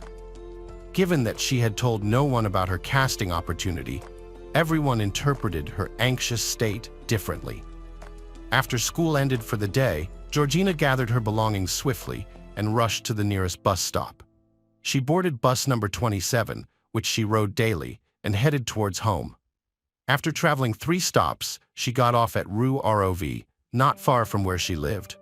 Georgina Kruger never made it home. Vanishing somewhere halfway from the bus stop to her apartment, she was never seen again, neither alive nor deceased. By 2 in the afternoon, her grandmother, who was waiting for Georgina and her sister, had prepared lunch and set the table. Georgina was expected first, with Michelle arriving a bit later due to extra classes at music school. It was strange when Georgina did not show up because she had no plans to stay out. When Michelle arrived home at 3, the grandmother grew anxious and began calling Georgina, only to find her phone turned off. Subsequent attempts also failed. Anxiety grew further as more time passed. When Georgina's mother returned from work and learned about her daughter's disappearance and unreachable mobile phone, she immediately sensed that something serious had occurred. The first step was contacting the school, where it was confirmed that Georgina had attended all her classes and left by bus as usual. The mother then reached out to several of Georgina's friends, hoping that she might have been delayed talking or stopping at a cafe on her way home. However, all friends confirmed that Georgina appeared in a hurry and headed straight home. Increasingly concerned, they proceeded to the police station and reported the disappearance of the 14-year-old girl. Initially skeptical, law enforcement suspected that Georgina might have gone on a date or visited friends or perhaps argued with a classmate and was sulking alone somewhere. Exhausting all possible scenarios and verifying that the teenager wasn't found in any anticipated locations, detectives then began checking accident reports and calling hospitals, assuming she might have encountered trouble on her way home from school. Yet there were no hospital records for Georgina either. As night approached, extensive searches and witness interviews commenced. It turned out that the last sighting of Georgina was at the bus stop. When she got off the bus and turned the street leading to her home, the schoolgirl was dressed in blue jeans with wear marks, a light blue t-shirt, a denim jacket, and gray sneakers. She carried a pink sports bag with a long, wide strap containing her notebooks, textbooks, and mobile phone. Investigators tracked the girl's movements through her device's signal. She spent the entire day at school, then boarded the bus and got off at her stop. However, approximately halfway to her home, the signal suddenly vanished and never reappeared. The search began on Stendhal Street, where the Kruger family lived. A search team with dogs trained to detect both living and deceased humans was dispatched there. At that point, there was still hope of finding the teenage girl alive and unharmed. Law enforcement checked every home, interviewed all residents and potential witnesses, inspected attics and basements, and spoke with workers at local stores and cafes. No one had seen Georgina. Even dogs couldn't pick up her trail. By the next morning, flyers with the schoolgirl's photo and requests for any information about her were posted all over the city. Dozens of calls came into the police station, reporting sightings of a similarly looking girl in different parts of the city. Unfortunately, all leads turned out to be false. Investigators also began to follow up on all previously convicted local residents, as well as those released on bail. Special attention was given to criminals who had shown an unhealthy interest in minors. However, all these efforts yielded no results. The schoolgirl seemed to have vanished into thin air, not making it home. No traces or personal belongings found, as if she had never existed at all. After several months of fruitless searching, the investigation was suspended due to lack of leads, not a single clue, and no direction left to pursue. About a year after Georgina disappeared, someone called the police anonymously. The caller said her body was at the bottom of a nearby lake. Law enforcement couldn't figure out who made the call, but they decided to check it out anyway. For weeks, skilled divers went through the lake with advanced equipment. They were thorough, examining almost every inch of the lake bed. They found nothing. It was a false lead. Despite this, it got the public interested in the case again. The media began discussing and writing about Georgina's disappearance once more. So another search operation was set up. The police talked to neighbors again and brought in search dogs, although hopes were low since the dogs had not picked up her scent on the day she vanished. A year later, investigators were fairly sure Georgina was no longer alive. However, her family didn't believe it. Her mother made up a story for herself that her daughter had run away to India and was now in Bollywood films, dancing and singing as she always wanted to.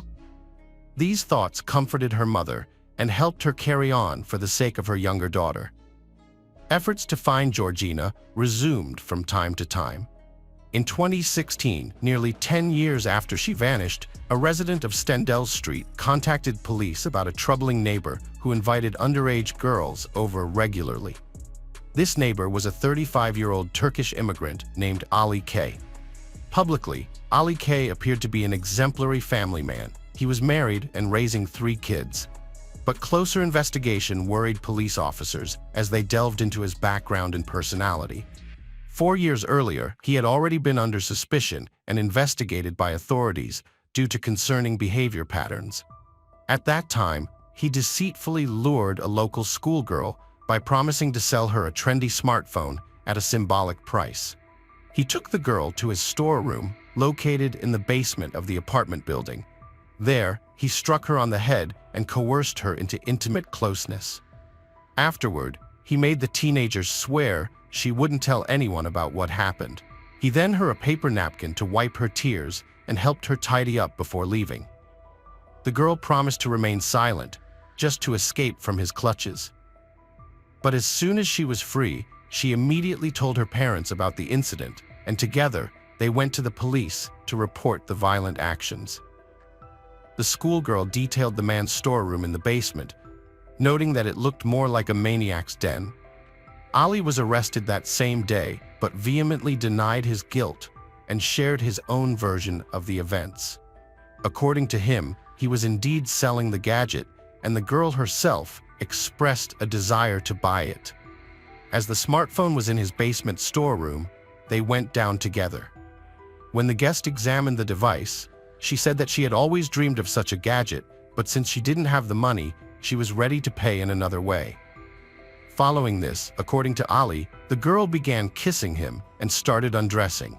He tried reasoning with her, but ended up pushing her away forcefully, causing her to fall and hit her head.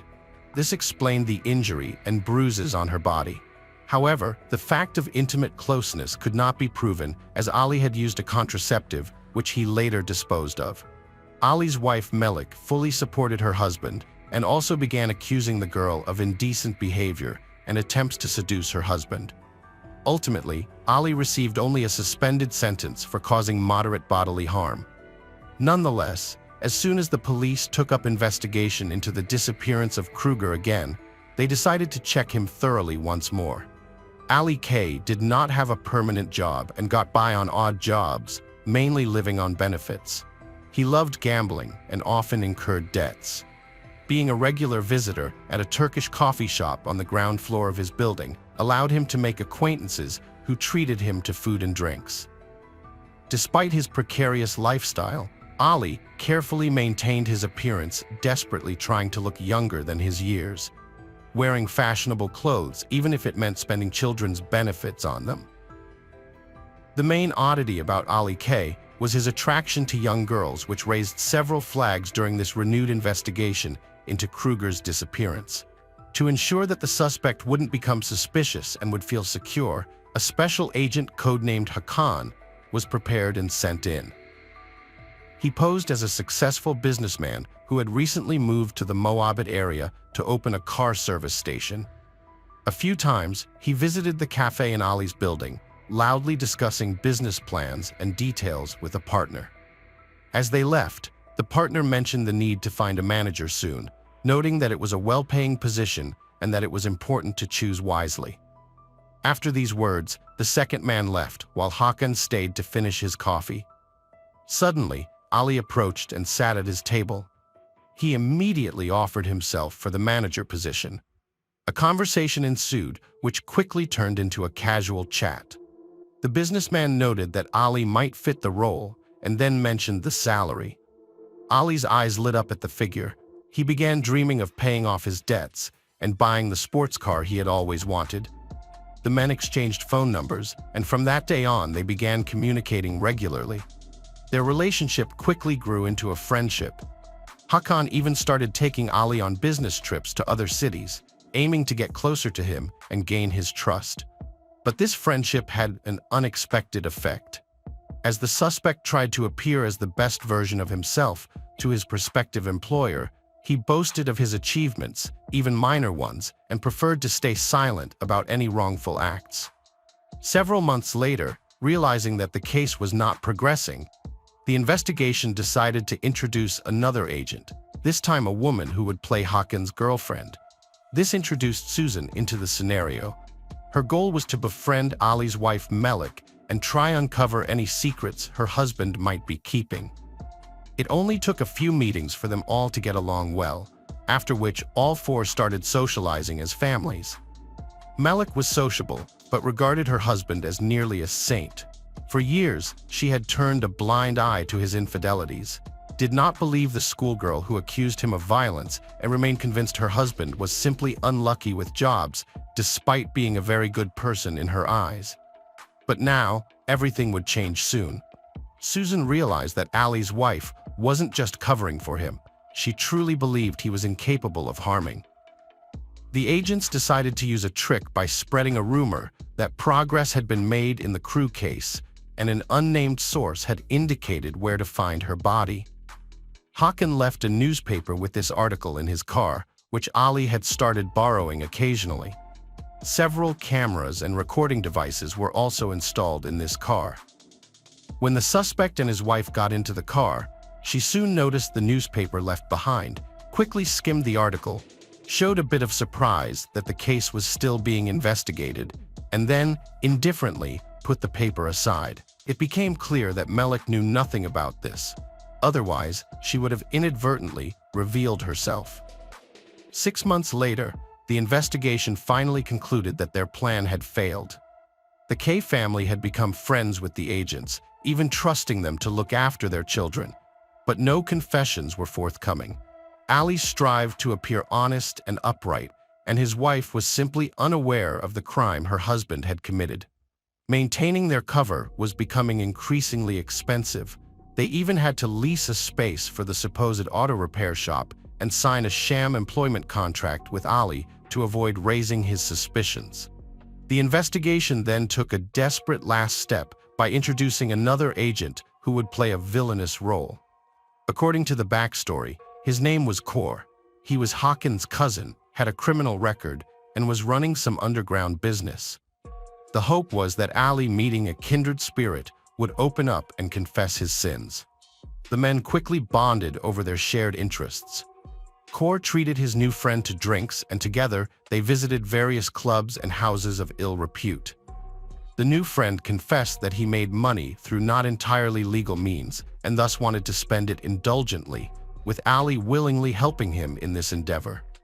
Simultaneously, Kor constantly complained about his girlfriend, with whom he supposedly could not break up because she was blackmailing him and threatening to report his illegal business to the police, according to him.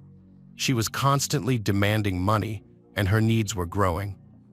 One day, while having drinks with a friend, Kor declared that he intended to rid himself of the bothersome blackmailing girlfriend in a radical way and was willing to pay 100,000 euros to anyone who would do the work. Ali perked up at this and offered to take on the task himself. His friend agreed but suggested they discuss the details in a secluded place when sober. In November 2017, during a monstrous confession while sitting in a car, the men discussed the plan to eliminate Kor's nuisance girlfriend. At one point, Kor doubted whether Ali was capable of taking a life. In response, Ally revealed something he claimed no one else knew. He confessed that more than 11 years ago, he had taken someone's life with his bare hands. Ally stated that in 2006, a stunning young girl had moved onto his street and completely captivated him. She passed by his house twice a day on her way to and from school, so he memorized her schedule and would step out to greet her and pay compliments. Despite her young age, he described her as attractive and felt intense desire for her. One warm September day, when the girl was returning from school and the street was unusually quiet and deserted, Ally saw his chance. He asked a neighbor girl to help him move some items from his storage area, and she kindly agreed, not sensing any danger. Once they were in the basement, he locked the door and tried to kiss the schoolgirl who struggled and screamed. He then knocked her unconscious with a blow to the head and took advantage of her. After the incident, afraid she might report him to the police, he decided not to let her go. He grabbed her throat with his hands and squeezed as hard as he could. Ally described this process in detail, explaining how he felt the crunch and sensed the pulse in her neck fade away. The girl's body lay in the basement for several days. If the search team had looked into his storage area during this time, they would have immediately uncovered the perpetrator, but no one suspected anything, and once more, the commotion had died down. He wrapped the body in an old rug and disposed of it in a garbage bin, which went directly to the landfill. Ally's confessions were recorded on a camera installed in Cora's car. By the evening of that same day, he was taken into. Unfortunately, the girl's remains were never found, as the waste at the landfill was regularly incinerated. Her body was essentially cremated. The trial and verdict. The hearings in this case lasted another 2.5 years before a final verdict was delivered. The criminal adamantly denied any wrongdoing, claiming that he had fabricated the entire story to gain Cora's trust. In reality, he planned to rescue his girlfriend by turning in his friend to the police as soon as he received the money. No additional evidence was found besides the criminal's own confession. However, his detailed and vivid account was enough to convince the jury of his guilt. In March 2020, nearly 14 years after Joradzina's disappearance, Ali K was sentenced to life imprisonment with no possibility of ever being released. His wife Malik never believed in her husband's guilt, convinced that he had implicated himself while pursuing a noble cause. Megan Newton, born in 2001 to Michael and Sarah, also had a stepsister named Demi. However, Megan primarily spent her time alongside her mother Sarah, forging an incredibly tight-knit bond akin to best friends. Megan kept no secrets from her mother, while Sarah, in return, would often consult her daughter, who displayed wisdom beyond her years on various significant issues. The woman characterized her daughter as highly ambitious, dynamic, and affable. Megan's friends described her as someone with an excellent sense of humor, compassionate, and thoughtful. Her grandparents remarked that she possessed a golden heart from a young age, always prepared to lend a hand to others. In her elementary school days, Megan encountered a new classmate, a girl whose family had recently relocated to England from China. The girl faced significant challenges in understanding the curriculum and interacting with peers due to her lack of English proficiency. Consequently, the teacher placed her beside Newton, hoping the compassionate and helpful Megan would assist the newcomer. Megan embraced this role wholeheartedly, overcoming the language barrier to aid her classmate and adjusting to a new environment. By the time the girl moved back to China, she had achieved a respectable level of English proficiency. Megan's kindness and open-mindedness persisted into her teenage years and adulthood, finding expression in her passion for sports. Soccer, in particular, captured her heart, leading her to join the Stoke-on-Trent women's soccer team. Additionally, she engaged in coaching, dedicating her weekends to training young girls under 7 years old instead of resting, striving for her Level 1 coaching badge. Megan aspired to secure a sports scholarship in the USA. Her commitment to sports, especially soccer, was so profound that she chose to pursue a career in it, even getting a small tattoo of a soccer cleat to express her love for the game. Upon completing her schooling, Megan embarked on her college journey, aiming to pursue her passion further. Megan Newton, a promising student aspiring to become a sports therapist or physiotherapist, was the first in her family to attend a tertiary education institution. Despite her potential for a bright future, her dreams were tragically cut short in the spring of 2019. Megan led a busy life, balancing 3 part-time jobs. On April 19th, a seemingly ordinary day, she finished work at a local fish and chip shop and headed home around 10:20 p.m. Living independently in her own apartment, Megan enjoyed her newfound autonomy. After getting ready, she joined friends for a night out at a club in Hanley, where they danced and had drinks. By Saturday morning, a grim discovery was made in her apartment: Megan's lifeless body, naked and covered in blood, a victim of a brutal stabbing. This horrific event deeply affected the community, who remembered Megan as a vibrant and charming young woman. The apartment paperwork and IDs conclusively identified the deceased as Megan Newton, a young woman who was brutally murdered in her bedroom. Megan's family was promptly notified by the police upon their arrival, and they had to face the heartbreaking task of identifying their daughter at the morgue. Megan, whom they had cared for with great love and recently allowed to live independently, met a tragic end that they never could have imagined, even in their worst nightmares. The crime scene was immediately secured, and forensic experts were sent to Megan's apartment to collect any potential evidence. The autopsy revealed the horrifying extent of the attack on Megan. She was strangled first, losing consciousness due to the lack of oxygen, and then she received 9 stab wounds to her back that punctured both her lungs. Furthermore, it was clear that she had been sexually assaulted. The murder weapon, a kitchen knife that belonged to Megan, was found nearby. The forensic pathologist concluded that it was these stab wounds that led to Megan Newton's untimely death. The bloodied knife and apartment keys were sent to the lab in the hope that DNA analysis could identify the assailant. It was believed that the culprit had accidentally dropped the keys while leaving Megan's apartment after the murder. The investigation began with detectives reconstructing the events leading up the tragic incident by talking to Megan's friends and family. It was determined that Megan had spent the evening at a club before taking a taxi home in the early hours of the morning. The investigative team reviewed surveillance footage from the area around the nightclub and the route Megan took to get home. Effort to trace her final movements and possibly pinpoint the assailant drew their attention to footage showing Megan boarding a taxi accompanied by a friend and an unidentified young man, raising questions about this individual's identity and potential role in the crime. Subsequent video from within Megan's apartment complex showed the same young man again, this time within the premises.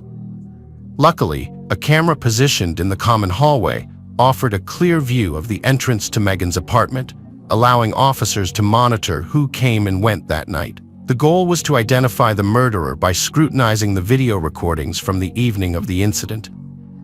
At approximately 3:44 a.m., Megan was seen entering her apartment building's lobby with the same young man she had shared a taxi ride with around an hour before. They proceeded together towards her apartment, with Megan appearing cheerful and exhibiting no signs of apprehension or unease around the individual. Upon reaching her door, Megan used her keys to unlock it, and they both went inside. However, a particular moment caught the detective's attention. While Megan was unlocking the door, the young man stood behind her, scanning the area and even making eye contact with the camera lens at one point. This behavior immediately raised suspicions among the police. They pondered whether the young man had premeditated harming Megan, possibly after coercing her into sexual acts, and was checking for potential witnesses. Further scrutiny of the video footage from the remainder of the night revealed a disturbing fact. Only the young man exited the apartment the following morning around 5:54 a.m. He attempted to leave the building but realized he needed a special key fob to do so. He returned to Megan's apartment, momentarily retrieved the keys, and eventually managed to exit the building. The external surveillance captured him discarding an object, where the blood-stained apartment keys would later be discovered by a neighbor. The most damning evidence of his involvement in Meghan's death was obtained from another surveillance camera, which showed him walking away from the scene, inspecting one of his hands that appeared to be covered in blood. This critical piece of evidence marked a pivotal moment in the investigation. Identifying the young man as Joseph Trevor was swift due to a recent run-in with the law just the day before the tragic event. He had been arrested for possessing ketamine, a substance used both medically and in veterinary settings as an anesthetic and sometimes for pain management. The police officer who had apprehended Trevor immediately recognized him in the surveillance footage. Trevor, 18, hailed from a reputable family deeply rooted in the law enforcement community, with both his father and mother serving as police officers. He resided in a neighboring district and had a long-standing acquaintance with Megan Newton, as they had been high school classmates. Joseph led a seemingly typical life. He was academically successful and shared Megan's passion for sports, excelling in soccer to the extent of playing professionally for Newcastle Town and securing a sports scholarship in America with plans to relocate there after completing his studies. Like Megan, Joseph was pursuing higher education in Newcastle, poised for a promising future. To many who knew him, Trevor was perceived as a kind, affable, and sociable individual. Yet he harbored a less visible, volatile side to his character, capable of shifting from a jovial and engaging demeanor to one that was reclusive, brusque, and abrupt without any discernible trigger. This unpredictability left acquaintances unsure of which version of Joseph they would encounter on any given day. When the detectives in the Megan Newton case began to look more closely at Trevor's background, they came across some very unpleasant information about his past. Approximately 3 years earlier, at age 15, he was suspected of abusing another teenage girl because the attempt at intimate contact failed. He was not charged or punished. However, everyone around the school knew about the incident. After this incident, classmates at the school began to call Trevor a predator and child molester since the public arrest at the school could not go unnoticed. Now, for the police, this information became a warning because Megan was also subjected to forced sexual intercourse that night. Joseph Trevor was identified as the primary suspect in the assault case. Investigators focused on his movements that night. They already knew from surveillance footage that he was near the nightclub and got into the same taxi as Megan, later heading to her apartment with her. Detectives were unsure what Joseph Trevor did before arriving at Newton's home. They discovered that Joseph attended a party with school friends the previous evening. Coincidentally, they ended up in the same bar as Newton. Since they knew each other from school, they greeted each other and continued to enjoy their time separately. However, Joseph didn't stay long at the nightclub. Security noticed he had a packet of white powder and called the police. The squad that arrived detained Joseph and took him to the nearby police department. Despite his parents being in law enforcement, Joseph faced no legal repercussions. The officers unlocked his cuffs, seized the ketamine, and let him go, advising him to return home and avoid further drug use. Ignoring their advice, Joseph returned to the club where Megan was.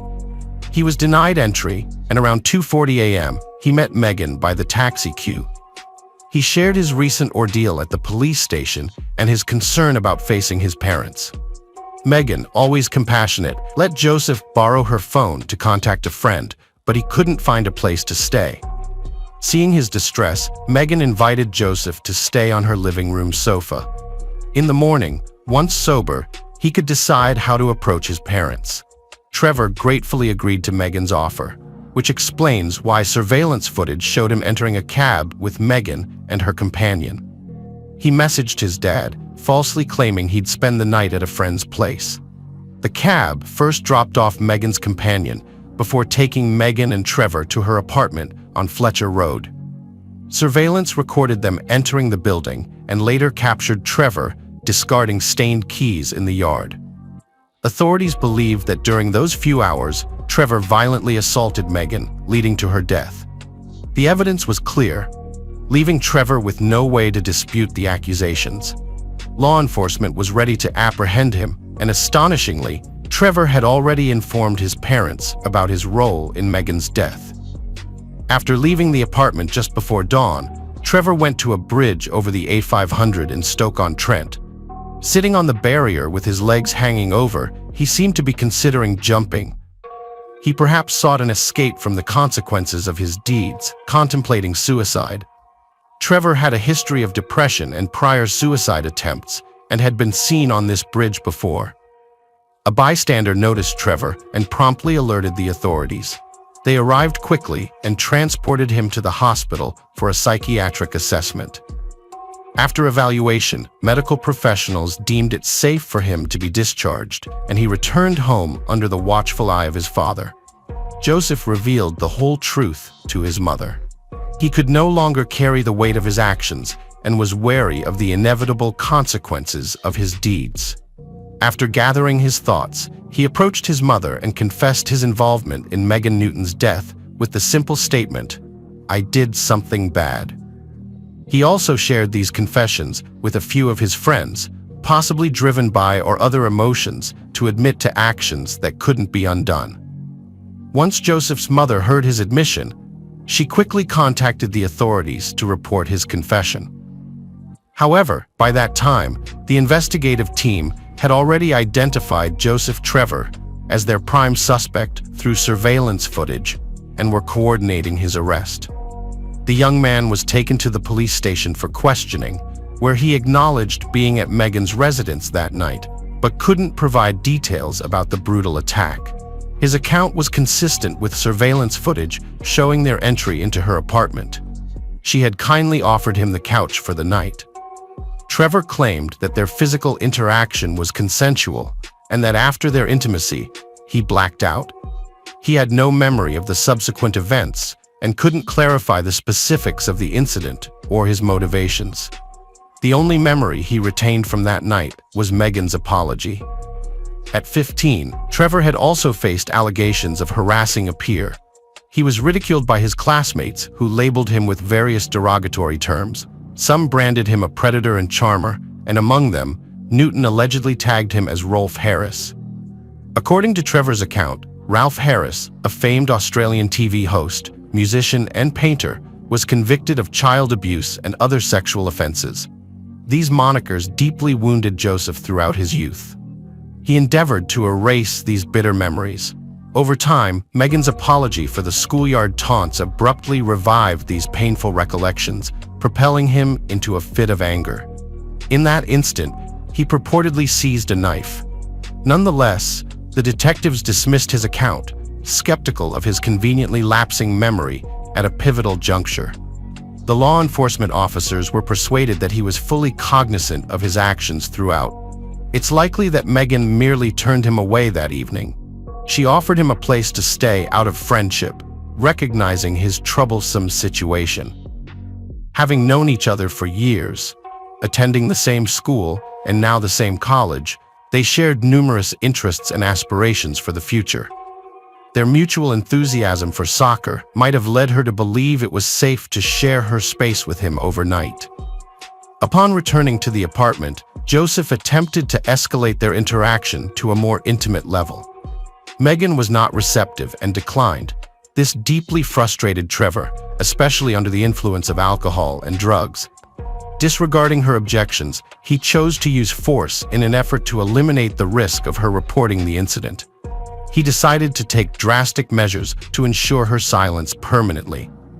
Shortly after Megan Newton's tragic passing, Joseph Trevor faced charges for intentionally ending the life of his fellow student, along with committing 2 acts of sexual violence.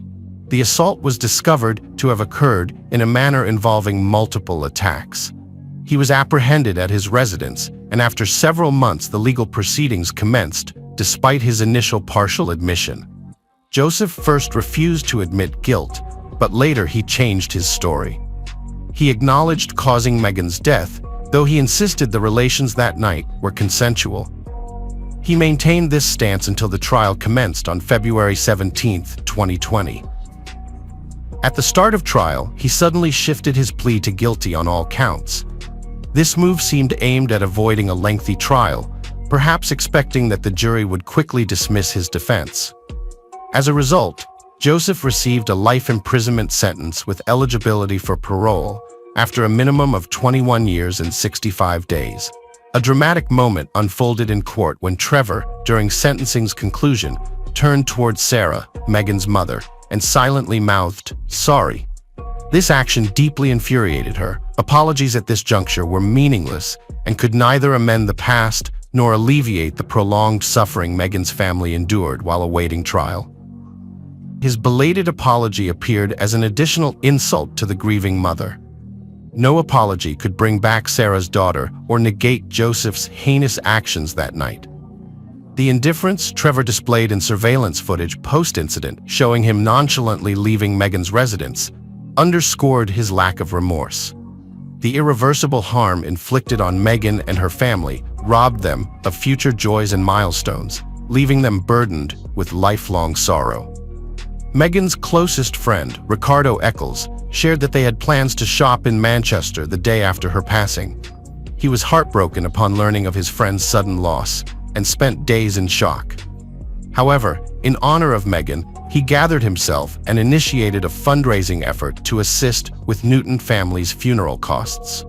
His efforts successfully raised several thousand British pounds, which were handed over to Meghan's mother. Meghan had always been a pillar of support for those in distress. Now it was time for her supporters to reciprocate by providing emotional support and assistance to her family and all who cherished her brief yet impactful life. A fervent supporter of Stoke City Football Club, Meghan was remembered by the team's players and passionate supporters who dedicated a minute of applause during a game in her honor. Her family and friends also collected funds to set up a commemorative bench in her memory at a serene park in Stoke-on-Trent. This bench overlooks a scenic pond and playground suitable for football, a tribute fitting for someone so interconnected with her community and beloved by all who knew her.